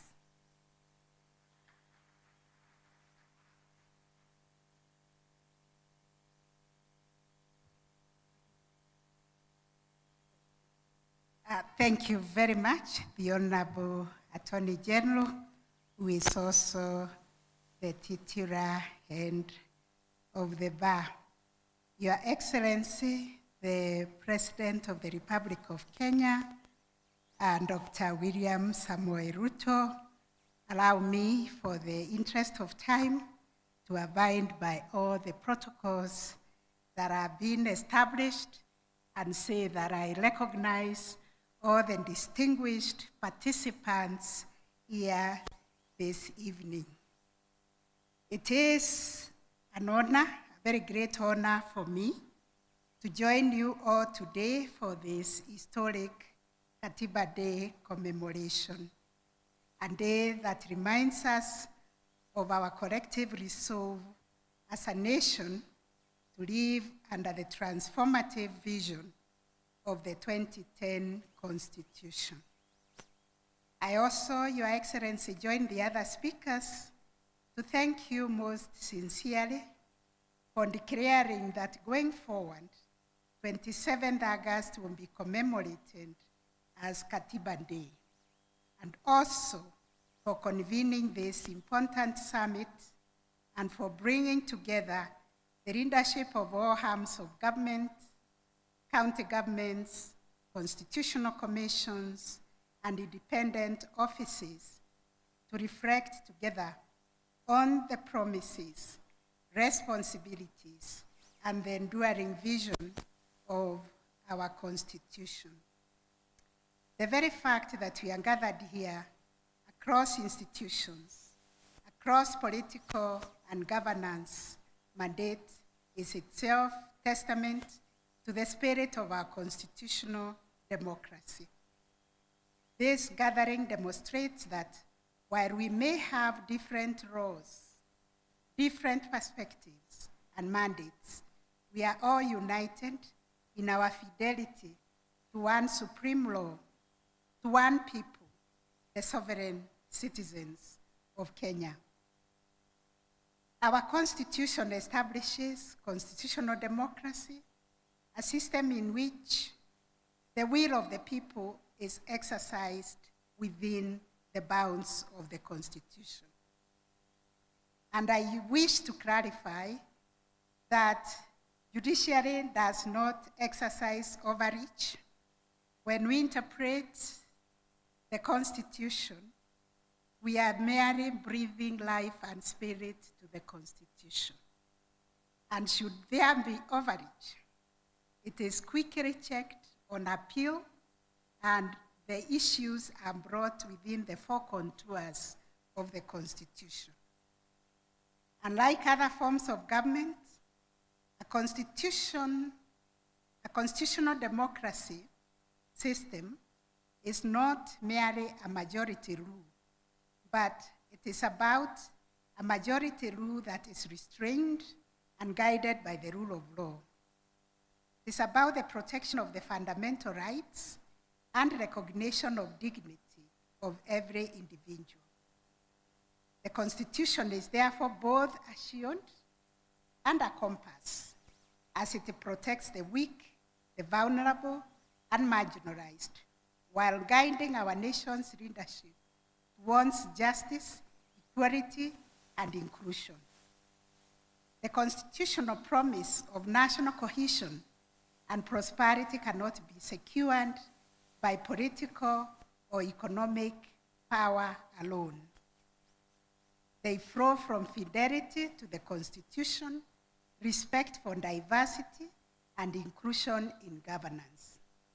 Our Constitution envisages a Kenya where all communities, regardless of their size, and all citizens, regardless of their station in life, would have an equal claim to dignity, opportunity, and justice.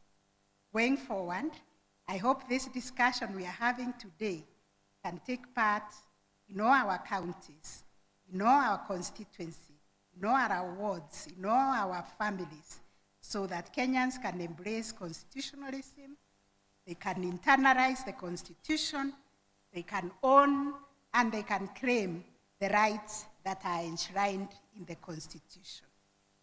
Because when we uphold the Constitution, we nurture cohesion, and in turn, cohesion turns and becomes the fertile soil upon which peace and prosperity of our nation will grow. It is important to use this Katiba Day commemoration to reaffirm the fact that the heart and soul of our constitutional democracy are strong, independent, and accountable institutions. These institutions are designed not to operate in isolation, not to serve themselves, but to serve fleeting interests, but not also to serve fleeting interests, but to serve the people of Kenya. Every decision we make, be it in the judiciary, in the executive, or in the legislature, the question we must ask is how it impacts on Kenyans and how it promotes the spirit of the Constitution. The judiciary, in particular, occupies a unique place in this framework. It is the guardian of the Constitution, the arbiter of disputes, and the protector of our rights. The judiciary that is weak, a judiciary that is captured, a judiciary that is beholden to any authority cannot fulfill this mandate. One article of the Constitution that I celebrate every day is Article 160 that proclaims this independence and directs that judiciary or judicial decisions cannot be influenced by anybody or any authority. Therefore, an independent and well-resourced judiciary is not a privilege of judges. It is a right of every Kenyan and a safeguard for our democracy. Judicial accountability has been critical to consolidating public trust because independence goes hand in hand with accountability. And to enhance public trust and confidence in the judiciary, we, in January, established the court integrity committees in every court stations, bringing together stakeholders to identify and address corruption and unethical conduct. At a sectoral level, the judiciary, working with other agencies in the justice sector through the National Council on the Administration of Justice, spearheaded the anti-corruption strategic guiding framework for the justice sector, which was launched, Your Excellency, in March 2025, and it promotes a coordinated action in tackling corruption across institutions in the justice sector. On the other hand, the Judicial Service Commission has, since the promulgation of the Constitution, diligently carried out their constitutional mandate of ensuring accountability within the judiciary by receiving and investigating complaints against judges and judicial officers. To date, the Commission has processed a total of 946 petitions against judges, reflecting the seriousness with which it treats public grievances and the commitment to upholding integrity in the administration of justice. 4 judges have been removed from office over this period. At present, only 95 complaints remain pending, most of which are at various stages of inquiry, demonstrating both the efficiency and transparency of the Commission's processes. In addition, 210 judicial staff have been dismissed from service after due process as established misconduct on their part, which is also a clear signal that ethical lapses within the institution will not be tolerated. These figures illustrate not only the robustness of internal accountability mechanisms, but also determination of the Judicial Service Commission to maintain the highest standards of professionalism and public trust. Your Excellency, distinguished participants, democracy thrives when institutions play their constitutional roles faithfully. The executive and legislature embody the majoritarian principle, reflecting the will of the majority. The judiciary embodies the counter-majoritarian principle, ensuring that constitutional limits are respected and that rights of every individual, including the rights of the minority, are protected. I must emphasize this balance is delicate but essential for accountability and proper governance. If the judiciary were to come under the control of any authority, or if its independence is compromised, the safeguard against abuse of power would collapse. That is why the judiciary's independence is not negotiable. It is the very backbone of our constitutional democracy. The drafters of our Constitution envisaged a government of separate but independent institutions. The executive, the legislature, judiciary, county government, independent offices, and commissions are all designed to check and counterbalance each other while working in harmony for the common good of our people.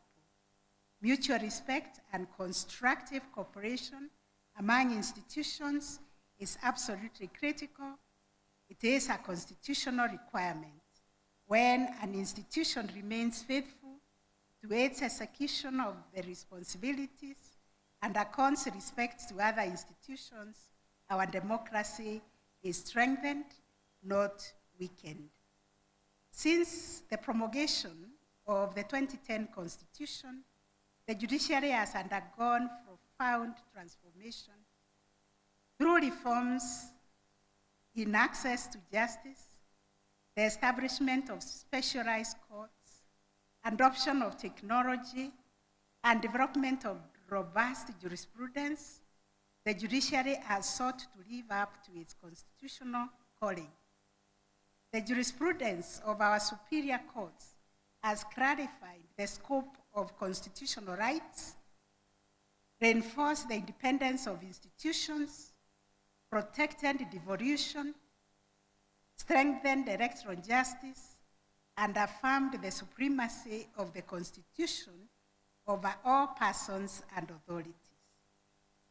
Currently, under the judiciary's blueprint, social transformation through access to justice, we are keen to ensure that justice is accessible to all Kenyans across the country. Indeed, these strides have not been without challenges, but they reflect the judiciary's striving to embody the spirit of Katiba. In conclusion, as we commemorate Katiba Day, let us remember that the Constitution is not self-executing, it is a promise, and this promise needs to be nurtured. It is a promise that can only be realized when leaders and institutions alike embrace it as our collective covenant. Today, as we stand together, we affirm before the people of Kenya that we remain bound together by our Constitution. Let this unity not be symbolic gathering, but a commitment to constitutionalism, justice, accountability, and service to our people. Your Excellency, distinguished leaders, may this Katiba Day inspire us to recommit ourselves to the transformative vision of the Constitution and to work faithfully with our people on the journey towards justice, peace, and prosperity. Asanteni sana. May God bless you. May God bless Kenya.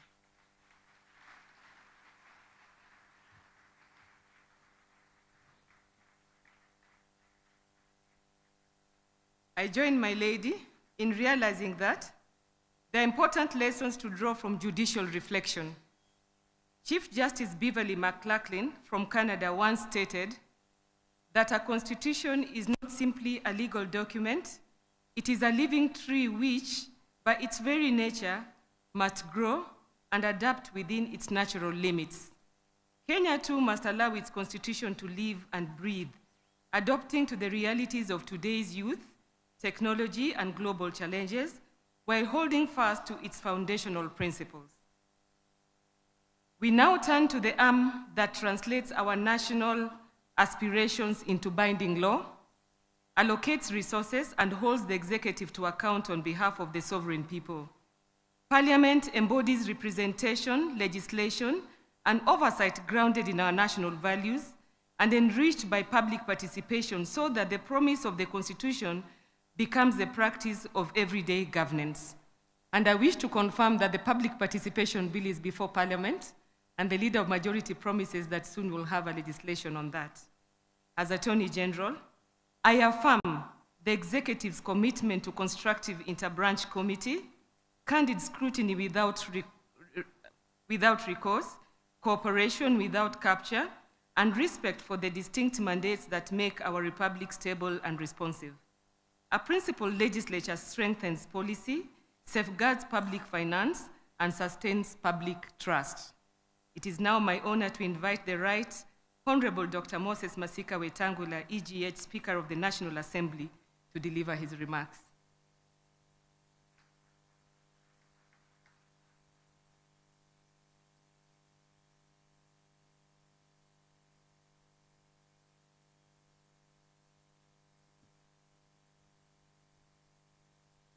Thank you very much, Attorney General.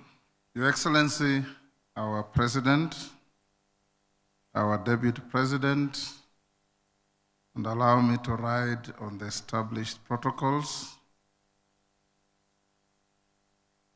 Congratulations to Your Excellency for setting aside this Katiba Day for our nation.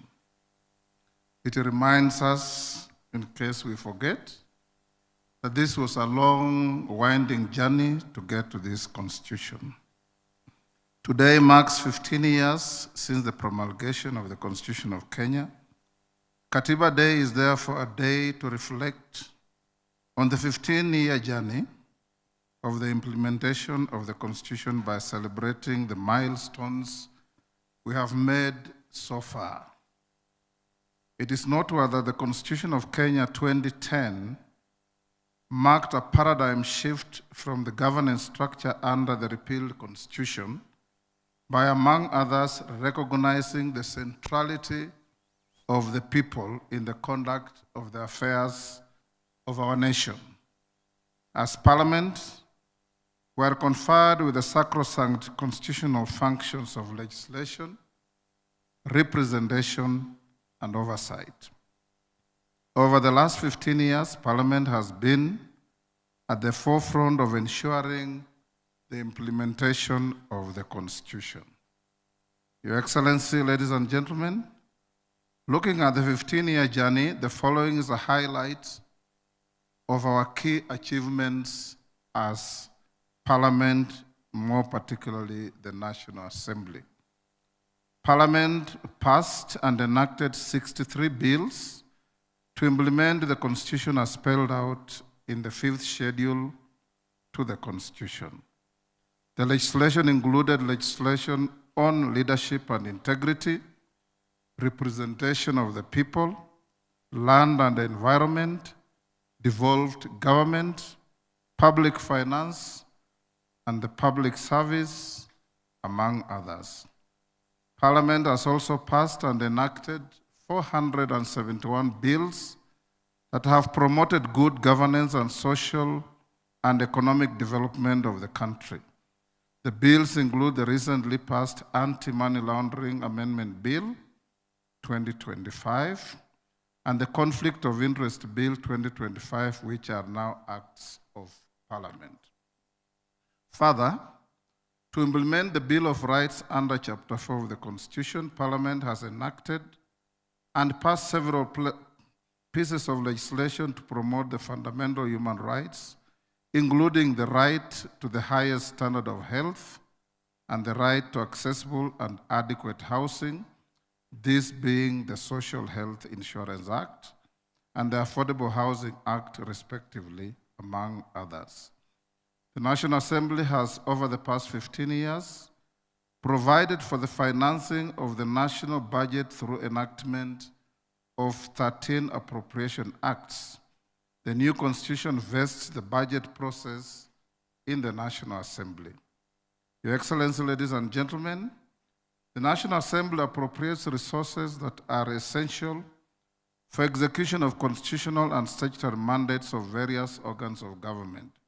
Equally, funds have been appropriated to the NGCDF to fund various key national projects at the constituencies and to NGAV to fund affirmative action initiatives. As part of its mandate, the National Assembly has approved the ratification of 98 treaties and conventions in accordance with Article 2(6) of the Constitution and the Treaty Making and Ratification Act. This has ensured that the country's commitments to international obligations are informed by national interest.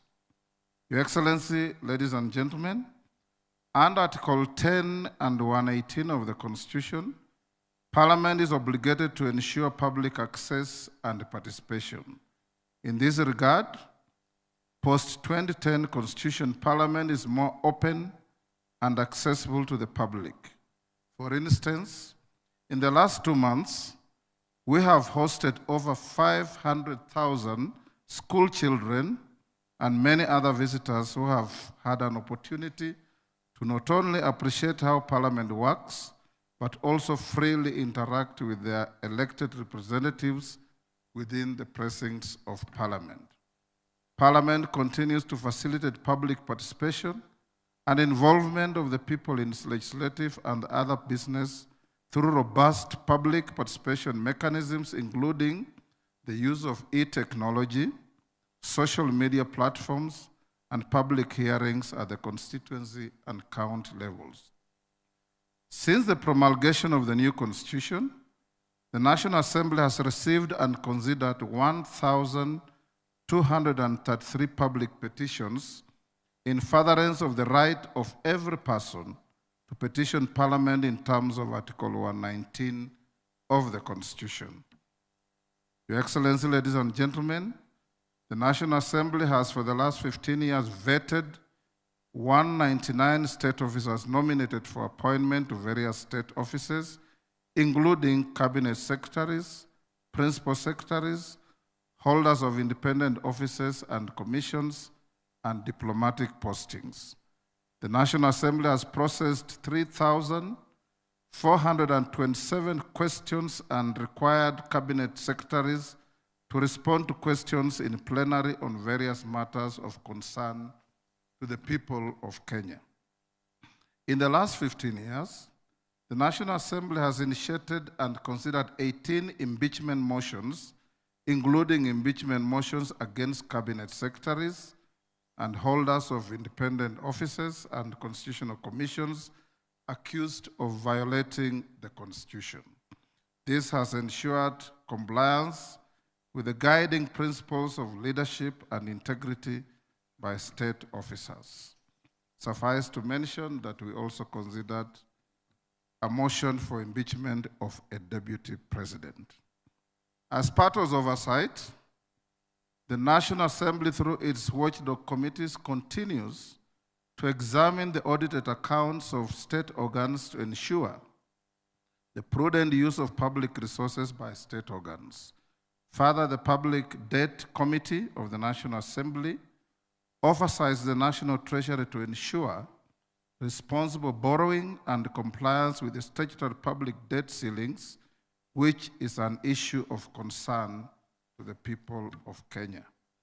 Over the period, the National Assembly approved 4 special motions for deployment of KDF in DRC Congo, within the country, and the deployment of the National Police Service to the country of Haiti. Your Excellency, ladies and gentlemen, the National Assembly has passed and enacted several electoral laws in compliance with the general principles of the electoral system, including free and fair elections, which are simple, accurate, verifiable, secure, accountable, and transparent, as provided for under Article 81 of the Constitution. Additionally, the National Assembly has previously facilitated the selection and constitution of the IEBC, including the recent appointment of the chairperson and members of the IEBC. Your Excellency, ladies and gentlemen, Parliament has over the relevant period passed 27 division of revenue bills and count allocation of revenue bills to ensure adequate allocation of national revenue to counties. It is important to note that in the current 2025-26 budget, the equitable share of revenue to counties stands at 21% of all revenue collected by the national government. In real terms, the equitable share of revenue allocated to counties has grown from 190 billion in the financial year 2013-2014 to 415 billion in the financial year 2025-26. This is in addition to the conditional additional allocations donor funds, and own source revenue for our counties. The National Assembly also engineered the operationalization of the House of Senate and 47 county assemblies by extending training, capacity building, and provision of startup staff. This cooperation and collaboration remains a continuing engagement by the National Assembly and other legislative organs. Additionally, Parliament has in the past years played critical roles in promoting constructive dialogue on the issues of national importance. An example of such is the Building Bridges Initiative and the National Dialogue Committee process, commonly referred to as BBI and NADCO, respectively. Your Excellency, ladies and gentlemen, while the achievement of the 2/3 gender rule has been elusive, the country has recorded a progressive growth of elected women in various categories. From 16 elected women members of parliament in single constituencies in 2013 general elections, we now boast of 29 women members of parliament, not to mention the 7 women governors elected by the people of Kenya. We have also recorded a significant number of elected youth to the National Assembly, which stands at 46 in the current National Assembly. Similar impressive numbers have been recorded in all our 47 counties. The Constitution 2010 led to the establishment of a bicameral legislature and increased members from 224 to 418. To this end, Parliament has undergone several structural developments to cater for the increased membership, including construction of the office complex, namely the Bunge Tower, and other attendant facilities. Your Excellency, ladies and gentlemen, from the foregoing, Parliament has indeed made great strides and achieved key milestones in facilitating the realization of the aspirations of the people of Kenya under the new Constitution.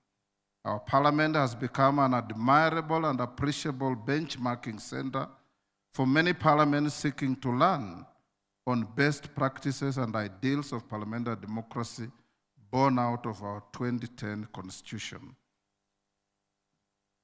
Going to the future, Your Excellency, it is necessary to enact a clear law that deals with the issue of public participation. The Attorney General, cooperating with Parliament, has a draft bill that is before the House, which is now being harmonized by the House Committee with 2 other bills that were drafted by individual members so that we can simplify and make public participation user-friendly, cost-effective to avoid unnecessary and unhelpful duplex processes. On this particular matter, I have had discussions with Her Ladyship, the Chief Justice. I can give an example. We had a bill called the Sugar Bill. It started from the National Assembly, went through public participation, using public resources. Members of the National Assembly went all around the country to get bills, to get views from members of the public who will consume the product. We finish the bill, pass it on to the Senate. They start again the same round of public participation, going to meet the same people, pick the same views, spend the same resources from the same envelope, and if we don't do that, some Kenyan goes to court and the court say there was not adequate public participation. This is the reason why it is so important that we must have this law passed as quickly as possible, and I promise Kenyans that within the first 1 month of our resume from recess on 23rd September, this bill will be ready for presentation to the President for assent. In conclusion, the Constitution being a living and dynamic document, it is our considered view that it is desirable and this has been alluded to by Professor Macau, the Attorney General, and somebody else, that we have a continuous candid conversation on the 2010 Constitution to be able to evaluate what is working, what has worked efficiently, and what is not working or what is excessive in the Constitution. Such exercise would help our country to continue with our journey to achieving a near-perfect Constitution for our country. Ladies and gentlemen, Your Excellency, with those remarks, it is my singular honor and pride on behalf of the Parliamentary Service Commission and the National Assembly to join Your Excellency, leaders present, and compatriots in celebrating this milestone in our constitutional history. You may wonder why my brother, the Speaker of the Senate, is not here. He is sitting in the Senate, presiding over one of the creations of this Constitution, having a process of impeachment of a governor before the House. And this is the beauty of this Constitution, that if you are impeached at the county, you still have an appellate structure at the Senate for your case to be heard. And you still have an appellate structure to go to the courts to challenge whatever we do. This Constitution is wonderful, this Constitution is great, but it will be as great as we adhere to its ideals, to its principles, and its implementation. May God protect our country. May God make us more conscious of our rights, and may God make Kenyans understand and appreciate that we must be each other's keeper in protecting our country. Thank you.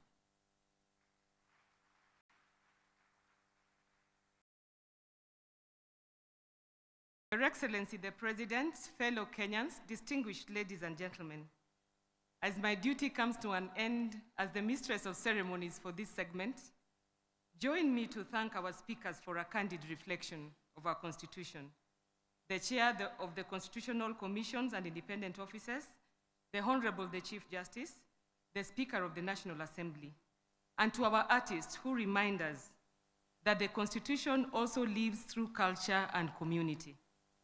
At 15, our Constitution is a living covenant. It restrains power, secures rights, advances devolution, and insists on integrity, inclusion, and accountability. Today's reflections are not ceremony. They are our report to the people, what has worked, what must improve, and how we renew trust through lawful, ethical, and service-centered governance. As the Attorney General, my office's duty is straightforward: to uphold the constitutionality in executive action, interest in our courts, and to facilitate principled cooperation among institutions while respecting their independence. When each arm performs its mandate and does so within the law, the promise of Katiba becomes the practice of everyday life. Allow me to echo the words of the former UN Secretary General Kofi Annan: a constitution is only as strong as the will of those who live by it. Today, we are called to renew that will, to make the Constitution a living covenant, not just a historical document. With gratitude for your attentiveness, it is now my honor to invite His Excellency, Dr. Musalia Mudavadi, EGH, Prime Cabinet Secretary, to address us and thereafter introduce His Excellency Professor Kithure Kindiki, EGH, Deputy President of the Republic of Kenya. Thank you for the pleasure of your company. Thank you.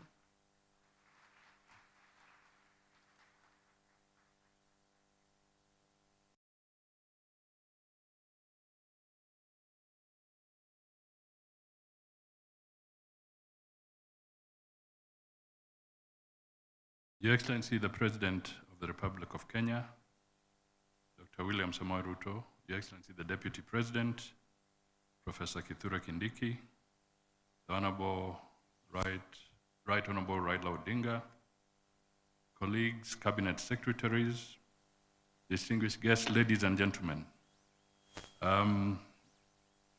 Your Excellency, let me join the long list of those who have congratulated you for this very important proclamation you have made in declaring this day and commit to the ideals that bind us as one nation. I trust it will also be a good signal to the Ministry of Education to reintroduce civics as a fundamental subject in our educational institutions. Today, Kenya joins our over 60 countries globally that have designated and commemorate National Constitution Days. These include nations such as Norway, Denmark, the USA, China, and India, among others. Notably, Kenya now stands among the pioneering states in Africa to establish and observe a National Constitution Day. Your Excellency, the noble decision to designate the Katiba Day is long overdue but timely. For example, India, the world's largest democracy, adopted its constitution on November 26, 1949.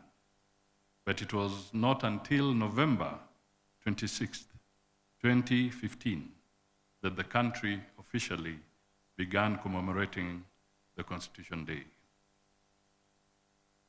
Similarly, it was not until 2024 that the United States of America officially established commemoration of the Constitution Day every 17th of September.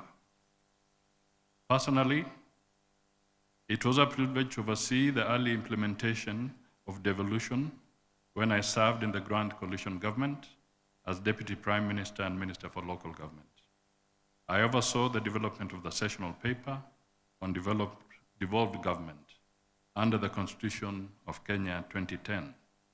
Today, we all celebrate the decentralized power, fostered equitable development, and we celebrate our diversity, making devolution a cornerstone of the Constitution.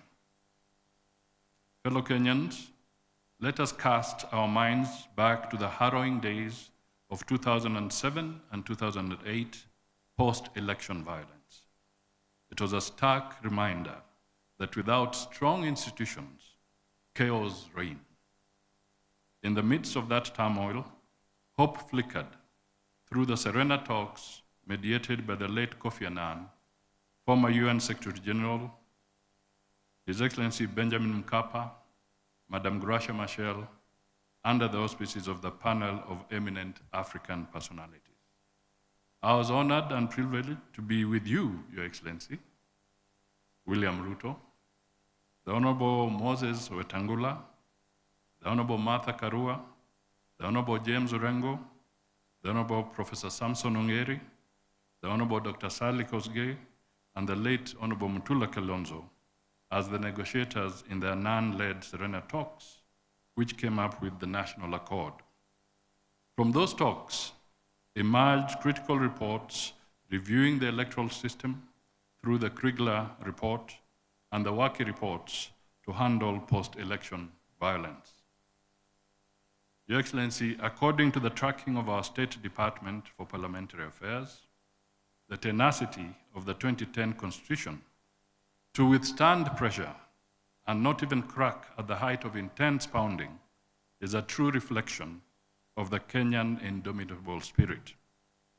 The 1963 Constitution was amended 30 times. That means roughly once every 2 years, including the infamous Section 2A. On the other hand, the 2010 Constitution has had 14 constitutional amendment attempts. Mark my word here, attempts. Via parliamentary initiatives, those were 10, and 4 via popular initiatives, the popular initiative route. Of course, the majority of the parliamentary attempts were to solve the issue of realizing the 2/3 gender rule in Parliament. Let me just take a minute to reflect on the 4 popular initiatives. The Speaker has partly touched on them, One, the Building Bridges Initiative via the Constitution of Kenya Amendment Bill of 2020, which contained some 74 proposed changes. Then came the Okoa Kenya initiative, spearheaded by the CORD coalition around 2015, which sought electoral reforms, changes to the structure of the IEBC, and increasing funding to counties under Article 203. Third, there was the Okoa Uchumi initiative in 2016, led by a civil society coalition aimed at physical reforms by amending provisions on public finance management. Lastly, there was the Punguza Muzigo Bill of 2019, sponsored by Ukuru Akot and the Third Way Alliance, which proposed far-reaching changes, including reducing the number of members of parliament, abolishing nominated seats, strengthening county governments, and altering the presidential term limits. Having looked at those, let me also pose a few rhetorical questions. Is it impossible to amend the 2010 Constitution? Or did the attempts not meet the constitutional threshold to amend? Or is it the Constitution resisting, amendments for want of procedure? Finally, does it also mean that this Constitution does not pander to political fiat? 15 years down the line, in this spirit of vigilance, we must firmly oppose any amendments that undermine the basic foundations of constitutionalism, particularly those that erode the sacred principle of separation of powers. The three arms of government, the executive, the judiciary, and the legislature, are independent, yet profoundly interdependent. Your Excellency, this Constitution has also been tested and proven to be built to create strong institutions.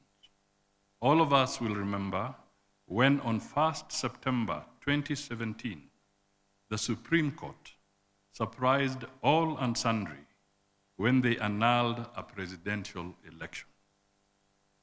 The executive then respected the court ruling, and the country went back to a repeat presidential election, the first such action on the African continent. That moment showed that Kenya, through the 2010 Constitution, had grown into a mature democracy. Your Excellency, as we celebrate the strides of the 2010 Constitution, let us be clear, the Constitution is not an end in itself, and this has been said by previous speakers. The one thing that we need to resolve is the need to look at the cost of implementation of the Constitution. And indeed, the Speaker has articulated this very effectively. We, from the Department of Parliamentary Affairs, have audited the legislative agenda of the government for the next 5 years since we came in under your leadership, Your Excellency. And the costing indicates that if we were to follow the normal route that we are taking today, it will cost us about 18 billion Kenya shillings to just deal with legislation, drafting of policies, and working towards that. And this is something that has been brought out, costed by the individual departments. Now, we must look at it in the context of the impact on the taxpayer. Is there value for money if we use 20 billion shillings on policy documents, or should we provide medicine in our hospitals and build bridges? This is a fundamental question that Kenyans ought to reflect on, and hence the importance of the public participation bill. We cannot have multiple layers of public participation on the same issue, from the executive to the parliament, to the county governments, to the technocrats, multiple layers on the same issue. That, in my view, is robbing the Kenyans. We need to look at it carefully. Finally, Your Excellency, having said all this, I was very careful. I came with written remarks because on matters constitution, you don't want to be misquoted. But let me end by once again saluting Kenyans for the 2010 Constitution and really reiterating that this is a foundation of our legacy as a stable democracy, and through a stable constitution, stable democracy, we shall attract more investment and create better opportunities for our Kenyan people. It is now my duty, Your Excellency, to invite His Excellency the Deputy President to come back to the podium so that he can navigate us to the final stage with you. I just want to tease him a little bit as he comes. I saw in the program, Your Excellency, the song, My Land is Kenya. And I was waiting for it because the writer and composer of that song was a gentleman who went to Nairobi School, and he was born in Kenya. He was called Roger Whittaker. And this gentleman went to Lenana. Mr. Deputy President, it's your turn.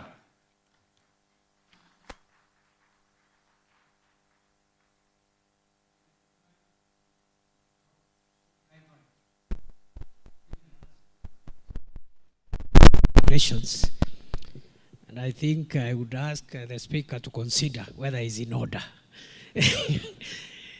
Excellency, before your speech, we have in our midst a statesman, an elder statesman,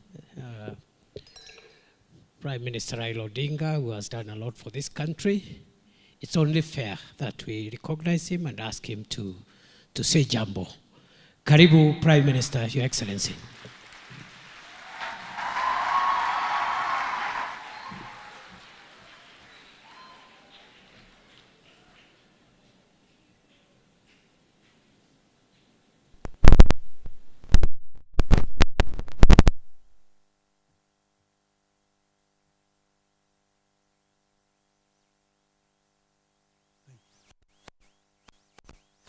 Haya. Your Excellency, distinguished guests, ladies and gentlemen, all protocols observed. Hamjambo. Hamjambo tena. I was telling His Excellency there that we should have started this meeting at 9 o'clock in the morning. This is a very important subject that you don't bring in the afternoon. Most people are tired. But I'm very happy to be here this morning, this afternoon. And let me begin by saluting the people of Kenya who braved a painful struggle, not only to give themselves a new constitution, but also to make the word constitution a popular and a valid subject for discussion in our country. Those who have come of age towards the tail end of the very protracted struggle under this constitution may not believe it. But there was a time when being perceived to be harboring thoughts about a new constitution landed people in jail. I wish to pay unreserved tribute to those citizens of Kenya, the living and the dead, who braved the worst in order that Kenya may get a new constitution. And here, you may remember some of them. The late Masinde Muliro, my father Jaramogi Oginga Odinga, Martin Shikuku, George Ndenge, Ahmed Bamariz, Philip Gachoka, and then my other teams, the Young Turks, Paul Muite, James Orengo, Professor Nyang Nyong'o, Yua Ger, Toby Manyara, Kitui. And then members of my parliamentary select committee who started the serious process of making a new constitution. One of them, His Excellency the President here.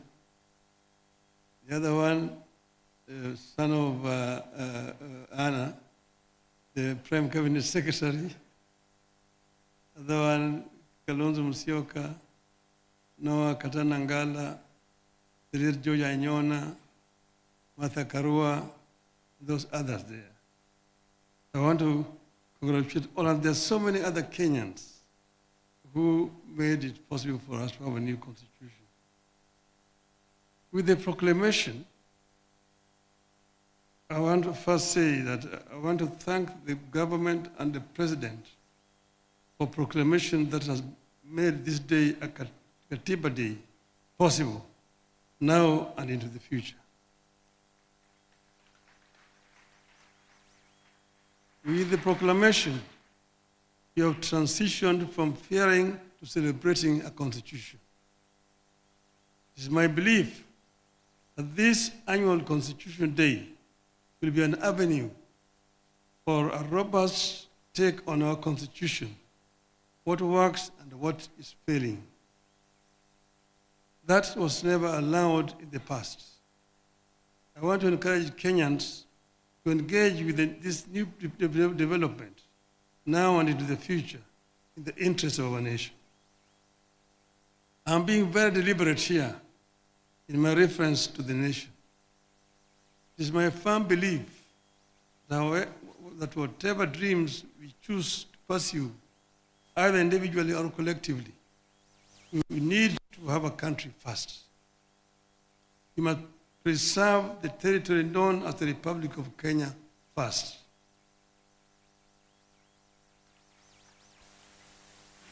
Then, within that territory, you can agree or disagree the validity of our dreams as individuals or a nation.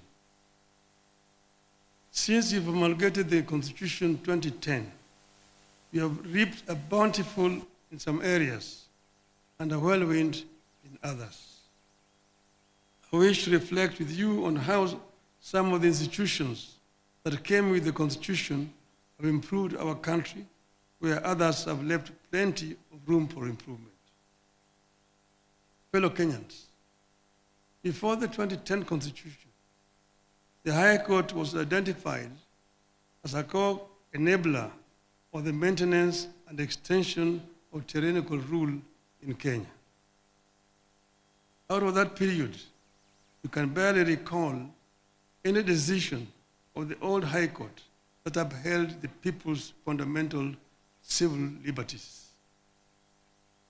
That is the period in which the Attorney General declared that the President was above the law.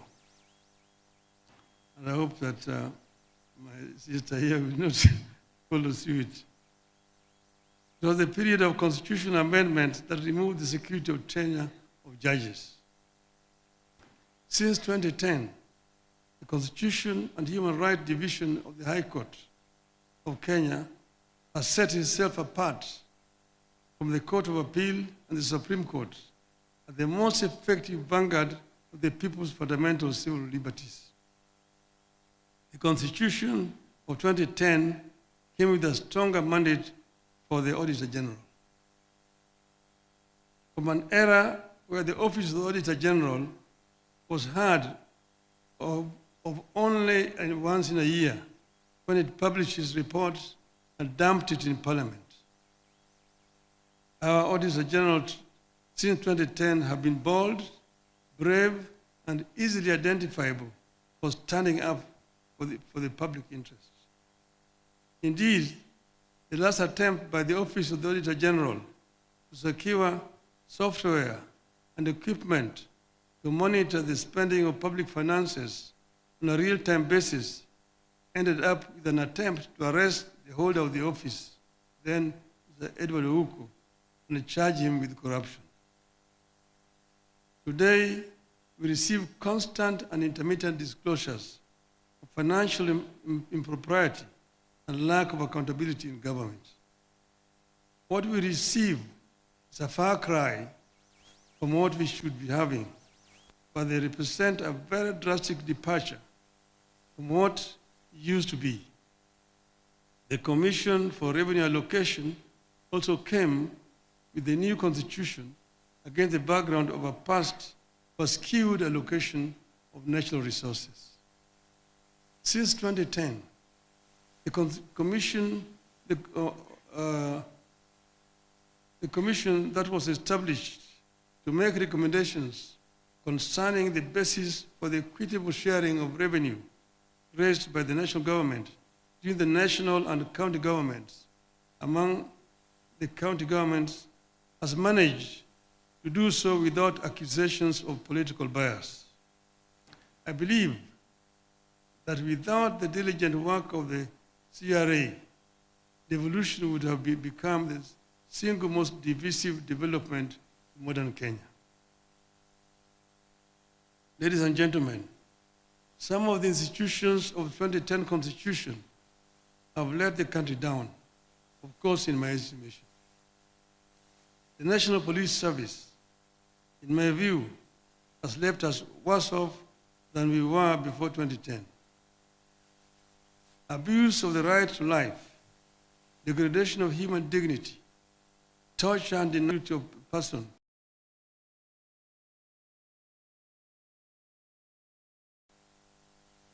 while the current effort by the government to compensate victims of protests offers some ray of hope with regard to policing, it may be time for the country to rethink its approach to police reform. Your Excellency, I know that they have done it elsewhere. They did it next door here in Tanzania. In Tanzania, the police are civil. When they come to arrest you, they come and salute and say, "Ndugu, naomba nikushike." And then you say, "Twende," and it doesn't have to handcuff you. You just walk. It doesn't have to handcuff you. And you know, there in the UK, I tell people, when you get lost in London, you go to the cop. They're called the Bobby. "Excuse me, could you show me the road to Trafalgar Square?" "Oh yes, Trafalgar Square, yes. Walk straight on. Turn to the left. 100 yards, turn to the right. Straight on, you can't miss it." You say, "Thank you." Then he says, "Thank you, sir." In Nairobi, you get lost. Afande, nionyeshe njia ya kwenda Kariakoo. Umepotea? Ndio. Wapi kitambulisho? "Oh, sikubeba kitambulisho, niliwacha nyumbani." "Una kitambulisho?" Bingo. In the cells. Tomorrow you're in court, loitering with the intention to commit a felony. We need to change this. The Independent Electoral and Boundaries Commission equally stands out as an institution that has made no progress securing for Kenyans what they sought. The same issues that Kenyans faced in 1992 when it held its first multi-party elections still hound us. Let us hope that the new electoral commission that we put in place is going to make a difference. Confidence in the commission remains extremely low.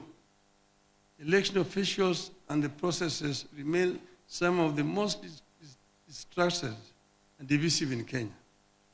Our elections are some of the most expensive in the world.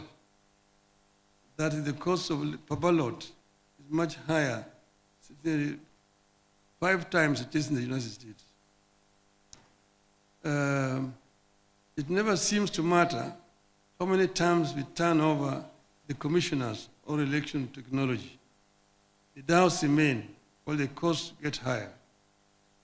I want to hope that the latest version of IBC will tame the tide against the negativity and doubts that surround the institution. The Director of Public Prosecutions was also a new and exciting creation of the new Constitution.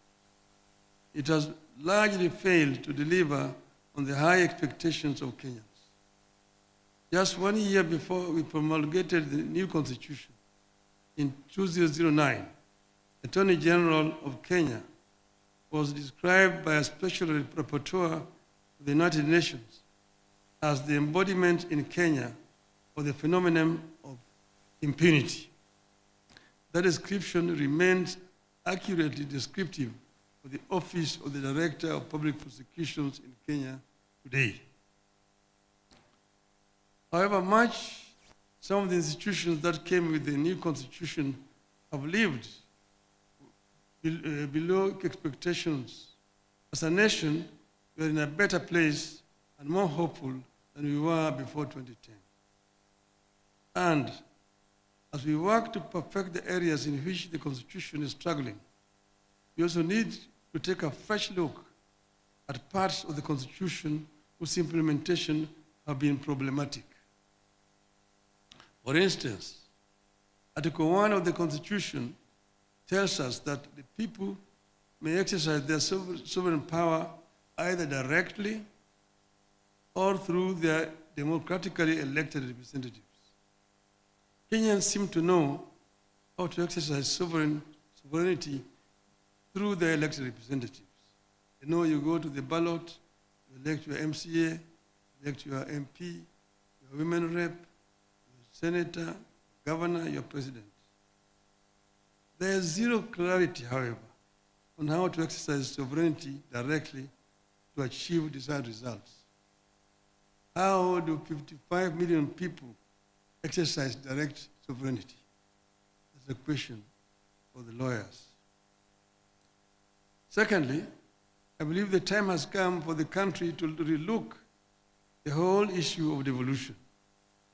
Kenya, in my view, is too tiny for 47 devolved units.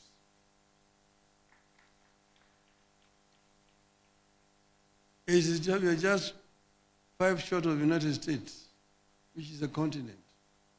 Nigeria, with over 200 million people, has got 34 plus Abuja. South Africa has got 9 provinces. I won't advocate for abolition of any county, but I believe we are ripe for a 3-tier system that has county, regional, and national governments. I believe the articles introduced in the Constitution to strengthen the provincial administration need to be reviewed with a view to abolishing the system. This was an issue at Bomas of Kenya, the provincial administration. And we said it was a relic of colonialism that has no place in independent Kenya, yet we seem to be reviving it. We equally need a review of all the laws that create national institutions and funds for functions better performed by county governments. We are not opposed to implementing projects at the constituency. But under this constitution, constituency is not a devolved unit. Devolution has 2 levels, national and county levels. It is not right for the national government to jump the county government and create another unit below the county government where you call it NG.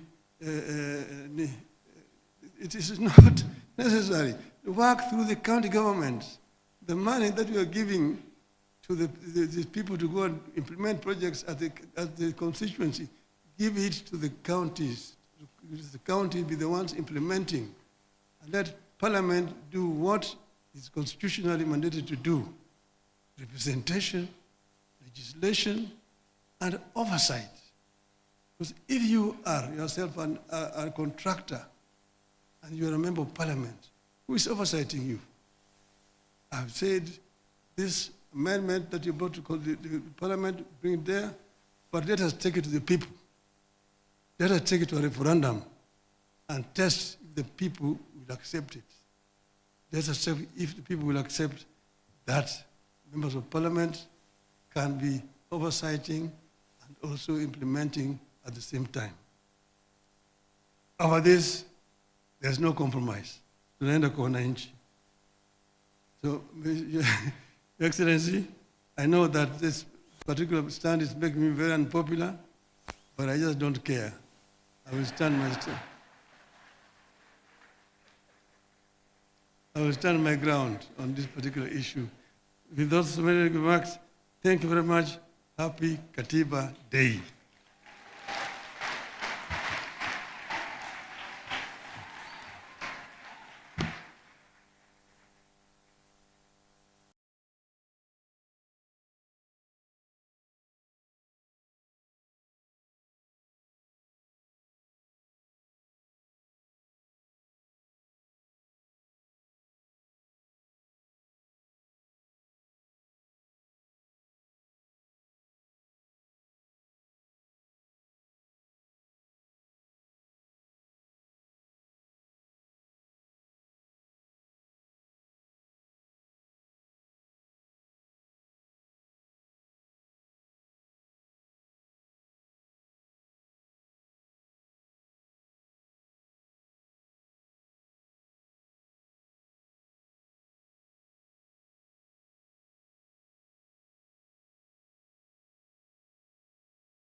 Celebrations. Welcome, Mr. President.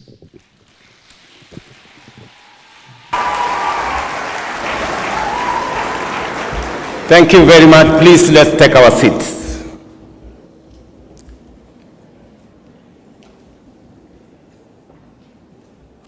Your Excellencies, honorable members, ladies and gentlemen, good evening. When I reflected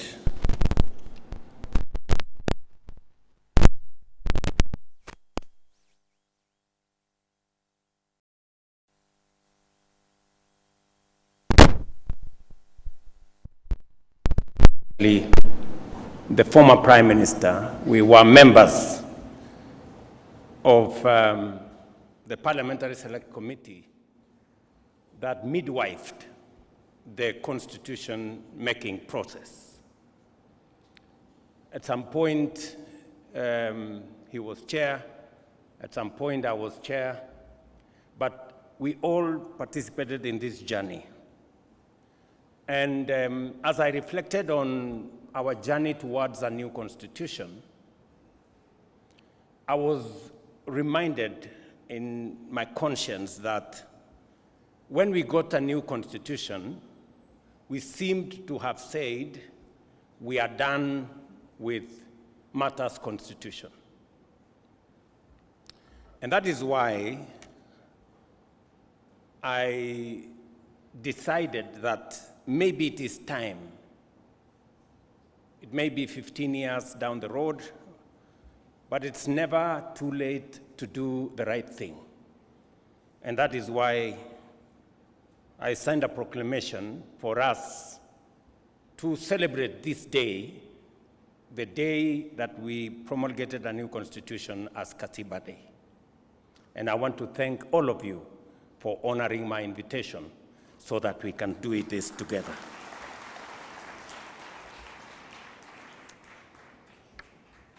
As I reflected on how this should be done, I also was informed by the journey. What we discussed during the constitution-making process is that we had too many holiday